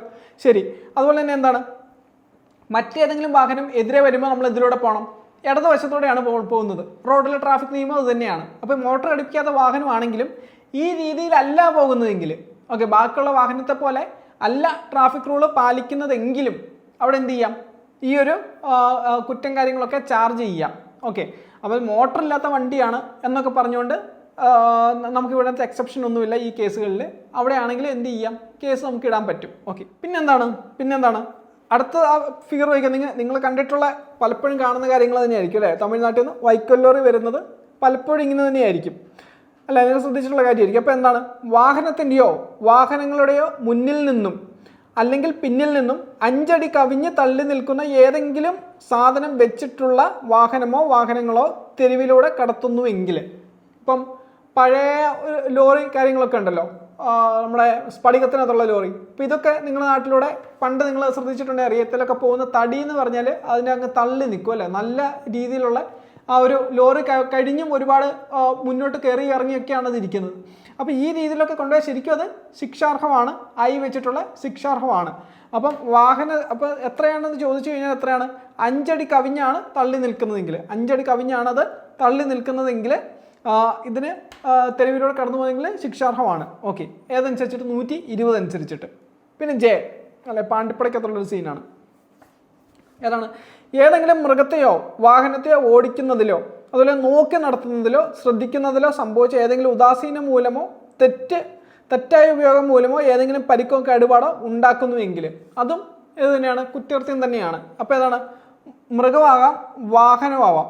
അപ്പം ഇവയെ ഓടിക്കുന്നതിലോ അതുപോലെ എന്താണ് നോക്കി നടത്തുന്നതിലോ അതുപോലെ ശ്രദ്ധിക്കുന്നതിലോ സംഭവിച്ച ഏതെങ്കിലും ഉദാസീനത മൂലം, ഇപ്പോൾ കുതിരയൊക്കെ ആണെങ്കിൽ അത് എവിടെയെങ്കിലും ചെന്ന് ഇടിച്ചു കയറാം. പക്ഷെ അല്ലെ, ഇപ്പോൾ ആനയാണെങ്കിൽ എന്ത് ചെയ്യാം, വഴി കൂടെ നടന്നു പോകുമ്പോൾ ഇടയാനുള്ള സാധ്യതയൊക്കെ ഉണ്ട്. അപ്പോൾ അതെന്ത് തന്നെയാണ്, അത് അതുമായിട്ട് ബന്ധപ്പെട്ട അല്ലെങ്കിൽ ആ മൃഗവുമായിട്ട് ബന്ധപ്പെട്ട അധികാരികളുടെ ശ്രദ്ധക്കുറവ് തന്നെയാണ്. കാരണം ആനയൊക്കെ ഇടുന്നതിന് ഒരുപാട് മുന്നേ തന്നെ അതിന് ലക്ഷണമൊക്കെ തരും. എന്നിട്ടും തെരുവിലൂടെ നടത്തിക്കൊണ്ട് പോയി എന്നൊക്കെ പോയാൽ അത് പ്രശ്നം ഉണ്ടാക്കിയാൽ അതും കുറ്റകൃത്യം തന്നെയാണ്. ഇവിടെ തന്നെ എന്താണ്, ഇപ്പോൾ ചിലപ്പോൾ ആളുകൾ പറയാൻ ആനയല്ലേ പോയത്, നമുക്കിപ്പോൾ എന്ത് ചെയ്യാൻ പറ്റും എന്ന് പറയാൻ പറ്റും. പക്ഷെ അങ്ങനെയൊന്നും പറയാൻ പറ്റത്തില്ല. 120 അനുസരിച്ചിട്ട് അത് എന്ത് തന്നെയാണ്, കുറ്റകൃത്യം തന്നെയാണ്. കാരണം അത് നോക്കി നടത്തുന്നവരാണ് അത് കൃത്യമായിട്ട് അതിനെ മാനേജ് ചെയ്യേണ്ടത്. ഓക്കെ, അപ്പം മൃഗത്തിൻ്റെ അല്ല വണ്ടിയുടെ കാര്യമാണെങ്കിലും അങ്ങനെ തന്നെയാണ്.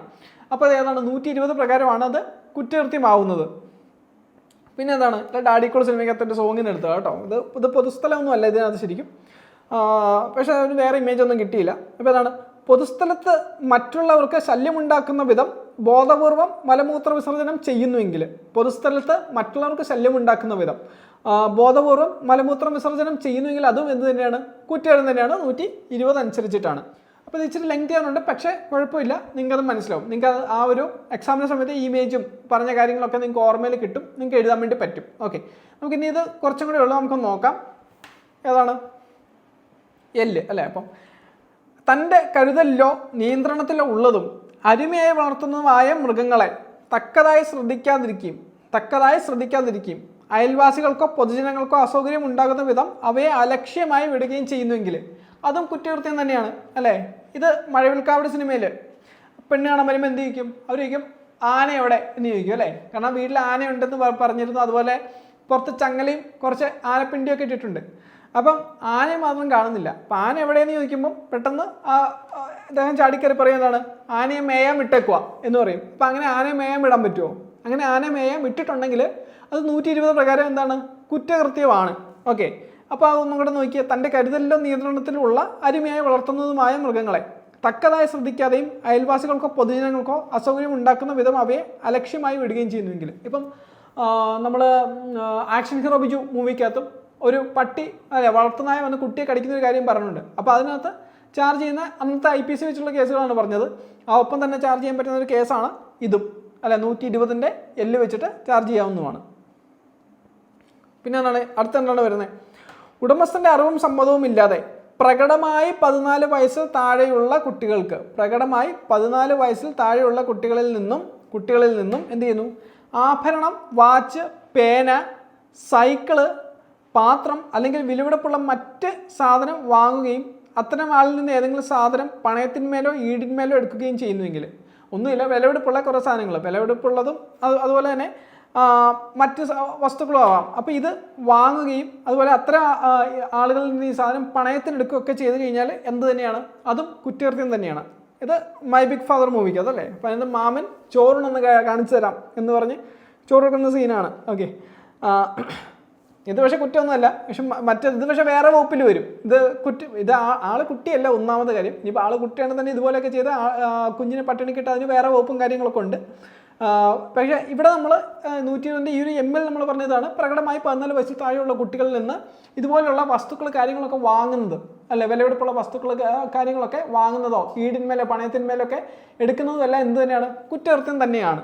ഓക്കെ, അപ്പം നമുക്ക് അതിൻ്റെ N നോക്കാം. 120ന്റെ N നമുക്ക് നോക്കാം. നിങ്ങൾ ലെറ്റേഴ്സ് ആയിട്ടൊന്നും നിങ്ങൾ പഠിക്കേണ്ട, ഞാൻ ആദ്യമേ പറഞ്ഞിരുന്നു. ഓക്കെ, അപ്പോൾ എന്താണ്? വേണ്ടത്ര മുൻകരുതലില്ലാതെയും പൊതുസുരക്ഷ കണക്കിലെടുക്കാതെയും അയാൾക്ക് നിയന്ത്രണമുള്ള സ്ഥലത്തോ പരിസരത്തോ അപകടകരമായ ഏതെങ്കിലും പ്രവൃത്തി ചെയ്യുകയോ ചെയ്യാൻ അനുവദിക്കുകയോ ചെയ്യുന്നുവെങ്കിൽ, അപ്പോൾ ഇവിടെ എന്താണ് സംഭവിക്കുന്നത്? ഇവിടെ ഗജേന്ദ്രഗുണ്ട് അല്ലേ, ഏതൊരു മൂവിയാണ്, മൂവിയുടെ പേര് എനിക്ക് ഓർമ്മയില്ല. ഇപ്പം ഞാൻ ഗജേന്ദ്രഗുണ്ട് അതിൻ്റെ ഉദ്ഘാടനം എന്ന് പറഞ്ഞിട്ടാണ് പുള്ളി വരുന്നത്. കാരണം പുള്ളിയുടെ തന്നെ ഉടമസ്ഥയിലുള്ള അല്ലെങ്കിൽ പുള്ളിക്ക് നിയന്ത്രണമുള്ള ഒരു സ്ഥലത്തും പരിസരത്തുമാണ് ഈ ഒരു കാര്യം ചെയ്യുന്നത്. പുള്ളിയുടെ തന്നെ സ്റ്റേജ് കാര്യങ്ങൾ. അപ്പോൾ അവിടെ വന്നിട്ട് എന്ത് ചെയ്യുന്നു? ഗജേന്ദ്രഗുണ്ടിൻ്റെ ഉദ്ഘാടനം എന്ന് പറഞ്ഞിട്ട് ഒരു പുതിയതായിട്ട് അവരുണ്ടാക്കിയ ഒരു പടക്കോ ഏതാണ്ട് കാണിക്കണം, പടക്കമാണ് പുതിയതായിട്ട് ഉണ്ടാക്കിയൊരു പടക്കം അല്ലെങ്കിൽ ഗുണ്ട് എന്ത് ചെയ്യുന്നു? ഉദ്ഘാടനം ചെയ്യാൻ വന്നതാണ്. പക്ഷെ എന്ത് ചെയ്യുന്നു? അബദ്ധത്തിൽ ഇതിന് തീ കൊള്ളുകയാണ്. ഇതിനകത്ത് തീ അബദ്ധത്തിൽ കയറുകയാണ്. അബദ്ധത്തിൽ കയറിയിട്ട് അവിടെ പൊട്ടിയിട്ട് അവിടെ എല്ലാവർക്കും പ്രശ്നമുണ്ട്. അതിൻ്റെ താഴെ നോക്കി എല്ലാവരും ഒരു ഇതിലാണ് കരിഞ്ഞ് നിൽക്കുകയാണ് അല്ലേ, ഷർട്ടും എല്ലാം കരിഞ്ഞ് മൊത്തത്തിൽ നിൽക്കുകയാണ്. അപ്പം ഇതുപോലുള്ള കാര്യങ്ങളൊക്കെ സംഭവിച്ചാൽ അവിടെ എന്താണ്? 120 പ്രകാരം കുറ്റകരമാണ്. അപ്പോൾ എന്താണ്? വേണ്ടത്ര മുൻകരുതലില്ലാതെയും അല്ലേ, പുള്ളി ആ ഒരു പടക്കം സൂക്ഷിക്കുന്നതിൽ വന്ന പിഴവ് തന്നെയാണ്, മുൻകരുതലില്ല. അതുകൊണ്ട് പൊതുസുരക്ഷയെ കണക്കിലെടുക്കാതെയും കൂടെയുള്ളവരുടെ സുരക്ഷയെ അത് നല്ല രീതിയിൽ അഫക്റ്റ് ചെയ്തു. അതുപോലെ എന്താ? ആൾക്ക് നിയന്ത്രണമുള്ള സ്ഥലത്തോ പരിസരത്തോ അപകടകരമായ ഏതെങ്കിലും പ്രവൃത്തി ചെയ്യുകയോ ചെയ്യാൻ അനുവദിക്കുകയോ ചെയ്യുന്നുവെങ്കിൽ തീർച്ചയായിട്ടും അത് എന്ത് തന്നെയാണ്? കുറ്റകൃത്യമാണ്. കാരണം പുള്ളി അവിടെ ചെയ്തെന്താ? പുള്ളിക്ക് നിയന്ത്രണമുള്ള സ്ഥലത്ത് പുള്ളി ആ ഒരു ഗജേന്ദ്രഗുണ്ട് ഒട്ടും മുൻകരുതൽ ഇല്ലാതെ തന്നെയാണ് പുള്ളി അവിടെ കൊണ്ടുവന്നതും അത് കൈകാര്യം ചെയ്തു നോക്കുക. അപ്പോൾ ഇതിൻ്റെ ഫലമായിട്ട് കൂടെയുള്ളവർക്കും എല്ലാം എന്ത് ചെയ്യുന്നു? അവരുടെ സുരക്ഷ എല്ലാം ഇത് ബാധിക്കുകയും എല്ലാം ചെയ്യുന്നുണ്ട്. അപ്പോൾ ഇത് തീർച്ചയായിട്ടും 120 പ്രകാരം കുറ്റകരമാണ്. അപ്പോൾ ഇത് മാത്രമല്ല, ഇതുപോലെ എന്ത് സംഭവം ഉണ്ടായാലും അത് വേണ്ടത്ര മുൻകരുതലില്ലാതെ പൊതുസുരക്ഷ ബാധിക്കുന്ന രീതിയിൽ ഒരാൾക്ക് നിയന്ത്രണമുള്ള സ്ഥലത്തോ പരിസരത്തോ ഒക്കെ ആണ് ഇതുപോലെ കൈകാര്യം ചെയ്യുന്നതെങ്കിൽ തീർച്ചയായിട്ടും അത് കുറ്റകരമാണ്. അടുത്ത് പറയുന്നതാണ് ഏതെങ്കിലും വിനിമയ ഉപാധികളിലൂടെ ഒരാൾക്ക് ശല്യമായി തീരുന്നെങ്കിൽ അല്ല, നമ്മുടെ ഇപ്പം അനോണിമിറ്റി ആയിട്ട് നിന്ന് നമ്മൾ ആരാണ് നമ്മൾ വെളിപ്പെടുത്താതെ നമ്മൾ ചെയ്യുന്ന കാര്യം കൊണ്ട് അല്ലെങ്കിൽ നമ്മൾ അയക്കുന്ന മെസ്സേജുകളോ കോളോ ഒക്കെ കൊണ്ട് തന്നെ എന്ത് ചെയ്യുന്നു? മറ്റൊരാൾക്ക് ശല്യം ഉണ്ടാകുന്നു അല്ലേ. ഇപ്പം ഈ രീതിയിൽ വന്നാലും എന്ത് തന്നെയാണ്? അതും ഈ 120 പ്രകാരം KP ആക്ട് 120 പ്രകാരം കുറ്റകരമാണ്. അപ്പോൾ നമുക്ക് നോക്കാം. അപ്പോൾ ഏതെങ്കിലും തരത്തിലുള്ള വിനിമയോപാധികളിലൂടെ അല്ലെങ്കിൽ ആവർത്തിച്ചുള്ളതോ അനഭിബന്ധമായതോ അതുപോലെ എന്താണ് അജ്ഞാതമായതോ, അപ്പോൾ ഇതുപോലെയുള്ള എന്താണ് ഫോൺ കോൾ ആവാം അല്ലെങ്കിൽ മെസ്സേജ് ആവാം, വേറെ ലെറ്ററോ കാര്യങ്ങളോ ആവാം. ഇമെയിലോ ഒക്കെ സന്ദേശം എന്ന രീതിയിലൊക്കെ വഴി അല്ലെങ്കിൽ എന്താണ് ദൂതൻ വഴിയോ ഒക്കെ ഏതെങ്കിലും ഒരാളുടെ ശല്യമായി തീർന്നാൽ അതെന്ത് തന്നെയാണ്, അത് കുറ്റകൃത്യം തന്നെയാണ്. ഉദാഹരണത്തിന് ഒന്നുമില്ല, ടെലഗ്രാമിൽ ഇപ്പം ടെലഗ്രാമിൽ പലർക്കും ഇതുപോലുള്ള മെസ്സേജുകളൊക്കെ ചിലപ്പോൾ ലഭിച്ചിട്ടുണ്ടാവും. അല്ല, നമുക്ക് ആരാണ് ഐഡൻറ്റിറ്റി വെളിപ്പെടുത്താതെ ഉള്ള ചില മെസ്സേജുകൾ കാര്യങ്ങളൊക്കെ ഇങ്ങനെ തുല്യരെ വന്നുകൊണ്ടിരിക്കും. അപ്പോൾ അങ്ങനെയൊക്കെ വന്നാൽ ഇതെന്ത് തന്നെയാണ്, ഈ ഒരു രീതിയിൽ പെടുന്നതാണ്, 120 പ്രകാരമുള്ള ഒരു കുറ്റകൃത്യമായിട്ട് പെടുന്നതാണ്. അപ്പോൾ ഇത് ആക്ഷൻ ഹീറോ ബിജുവിനകത്തെയാണ്. അപ്പോൾ അതിനകത്തെ ആ ഒരു വാക്ക് ടോക്കി കാണാതെയാണ്. പിന്നെ വാക്ക് ടോക്കിയിൽ ആൾ ആരാണെന്നുള്ളൊരു ഇത് കൊടുക്കാതെയാണ്, അല്ലെ, ഒരു അനോണിമിറ്റി നിർത്തിക്കൊണ്ടാണ് ഈ മെസ്സേജ് കാര്യങ്ങളൊക്കെ ചെയ്ത് ഒരു ഫുൾ ന്യൂസൻസ് ആയിട്ട് അല്ലെ ശല്യമായിട്ട് തീരുന്നത്. അവിടെ എന്താണ് ഇത്, ആവശ്യമായ സേവനങ്ങളെ അത് ബാധിക്കുന്നുണ്ട്, അല്ലെ, പോലീസ് സർവീസ് വളരെ അത്യാവശ്യമായിട്ടുള്ള സേവനമാണ്. അപ്പോൾ ഇതിനെല്ലാം അത് ബാധിക്കുന്നുണ്ട്. ഓക്കെ, അടുത്താണ് എന്ത്, ഏതെങ്കിലും ഒരു പൊതുസ്ഥലത്ത്, ഇപ്പം പൊതുവായതാവാം അല്ലെങ്കിൽ സ്വകാര്യമായതാവാം. അപ്പം ഇവിടെ ക്രമപ്രകാരം കൊടുക്കാൻ വേണ്ടിയിട്ട് എന്ത് ചെയ്യുന്നു, ഒരു ക്യൂ സെറ്റ് ചെയ്യുന്നു. പക്ഷേ ഈ ക്യൂ തെറ്റിച്ചാലും എന്ത് തന്നെയാണ്, ഇതുപോലെയുള്ള 120 പ്രകാരമുള്ള ശിക്ഷ തന്നെയാണ് കിട്ടുന്നത്. ഇപ്പോൾ ഉദാഹരണത്തിന് ഇപ്പോൾ ത്രിവേണി സ്റ്റോർ അല്ലെങ്കിൽ ഇപ്പം മാവേലി സ്റ്റോറിലൊക്കെ പലപ്പോഴും കാണുന്നൊരു കാര്യമാണ് ക്യൂ തെറ്റിയെന്ന് പറഞ്ഞിട്ടുള്ള, അല്ലെങ്കിൽ ഇടയ്ക്ക് ഒന്ന് കയറി എന്നൊക്കെ പറഞ്ഞിട്ടുള്ള പ്രശ്നങ്ങളൊക്കെ, അല്ലേ. അപ്പം ചിലപ്പം ഇവിടെ ഈ അമ്പലത്തിൽ ഉത്സവമൊക്കെ നടക്കുമ്പോൾ അന്നദാനം നടക്കുന്ന സമയത്ത് ഇതുപോലൊക്കെ കാണാറുണ്ട്, ഇടയ്ക്ക് ആൾക്കാരെ വന്ന് കയറുന്നു, പ്രശ്നം ഉണ്ടാക്കുന്നു. അപ്പോൾ ഇങ്ങനെയൊക്കെ ഉണ്ടായാലും അതെന്ത് തന്നെയാണ് 120 പ്രകാരമുള്ള ഒരു കുറ്റകൃത്യമായിട്ട് തന്നെ അതിൽ കണക്കാക്കാൻ പറ്റും. അപ്പോൾ ഇതിൽ ഞാൻ കൊടുത്തിരിക്കുന്നത് ധർമ്മജൻ ബിവറേജിൻ്റെ ഒരു ക്യൂവിൽ കയറുന്ന ഒരു ഇമേജാണ്. അപ്പോൾ അതിനകത്ത് ഇടയ്ക്ക് നുഴഞ്ഞു കയറാൻ വേണ്ടി ശ്രമിക്കുന്ന ഒരു ഇമേജാണ് ഈ കൊടുത്തിരിക്കുന്നത്. പിന്നെ എന്താണ്, മാനനഷ്ടം ഉണ്ടാകുന്നതോ അതുപോലെ ഭീഷണിപ്പെടുത്തുന്നതായ ഏതെങ്കിലും രേഖ രചയിതാവിൻ്റെ തിരിച്ചറിയൽ മറച്ചു വെച്ച് എവിടെയെങ്കിലും ഒട്ടിച്ചു വയ്ക്കുകയോ പതിക്കുകയോ ചെയ്യുന്നുവെങ്കിൽ, നിങ്ങൾ ക്ലാസ്മേറ്റ്സ് സിനിമ കണ്ടിട്ടില്ലേ, ക്ലാസ്മേറ്റ്സ് സിനിമ, അതിൻ്റെ ഏറ്റവും അവസാനം എവിടേക്ക് ഇതുപോലെ കുറച്ച് പോസ്റ്റർ കാര്യങ്ങളൊക്കെ ഒട്ടിക്കുന്നുണ്ട്, അല്ലേ. പൃഥ്വിരാജും കാവ്യം കൂടെ ചേർത്തിട്ട് ഒരു പോസ്റ്റർ കാര്യങ്ങളൊക്കെ ഒട്ടിക്കുന്നുണ്ട്. അപ്പം ഇങ്ങനെയൊക്കെ വന്നാൽ അവിടെ എന്താണ് സംഭവിക്കുന്നത്, അവിടെ മാനനഷ്ടം ഉണ്ടാകുന്ന രീതിയിലുള്ള പോസ്റ്ററാണിത്. അതുപോലെ തന്നെ ഈ ഭീഷണിപ്പെടുത്തുന്ന ചില സന്ദർഭങ്ങളൊക്കെ ഉണ്ടാകുന്നുണ്ട്. അതായത് ഇപ്പോൾ ഈ തിരുട്ട് ഗ്രാമത്തിൽ നിന്നൊക്കെ വന്നിട്ട് മോഷണം നടത്തുന്നവർ ചിലപ്പോൾ ചില പ്രദേശങ്ങളിലൊക്കെ ഓരോ മലയാളമല്ല അല്ലെങ്കിൽ തമിഴും അല്ലാത്ത രീതിയിലുള്ള ഒരു റൈറ്റിങ്സ് കാര്യങ്ങളൊക്കെ അവർ എഴുതാറുണ്ട്. അപ്പോൾ ഇങ്ങനെയുള്ള എഴുത്ത് കാര്യങ്ങളൊക്കെ വരുന്നതും എന്ത് തന്നെയാണ്, ഈ ഒരു ഭീഷണി എന്നുള്ള രീതിയിൽ തന്നെ അത് കണക്കാക്കാവുന്നതാണ് ഉള്ളത്. കാരണം നമ്മളത് ഭയപ്പെടുത്തുകയാണ് ചെയ്യുന്നത്, കാരണം ഇനി അടുത്ത് എവിടെയാണ് മോഷണം നടക്കുന്നത് എന്നുള്ള രീതിയിൽ. അപ്പം ഇങ്ങനെയുള്ള രീതിയിലൊക്കെ ചെയ്താലും അത് എന്ത് തന്നെയാണ്, അതും 120 പ്രകാരമുള്ള കുറ്റകൃത്യം തന്നെയാണ്. ഓക്കെ, അപ്പം ഇത്രയാണ് നമുക്ക് KP ആക്ടിൽ പഠിക്കാനുള്ളത്. അപ്പോൾ അതിൻ്റെ കൂടെ തന്നെ നമുക്ക് ഇതിൻ്റെ ഒരു ശിക്ഷയും കൂടെ പറയാം. എന്താണ് ശിക്ഷ വരുന്നത്? ശിക്ഷ വരുന്നത് ഒന്ന് ഇതാണ്, 1 വർഷം വരെ ആകാവുന്ന തടവ്, 1 വർഷം വരെ ആകാവുന്ന തടവ്. പിന്നെ എത്രയാണ്, ഇത് ശ്രീകുമാറിൻ്റെ പകുതി അതിനെടുത്തിട്ടുള്ളൂ കേട്ടോ, 5000 രൂപ വരെ, അല്ല 5000 രൂപ കവിയാത്ത പിഴ.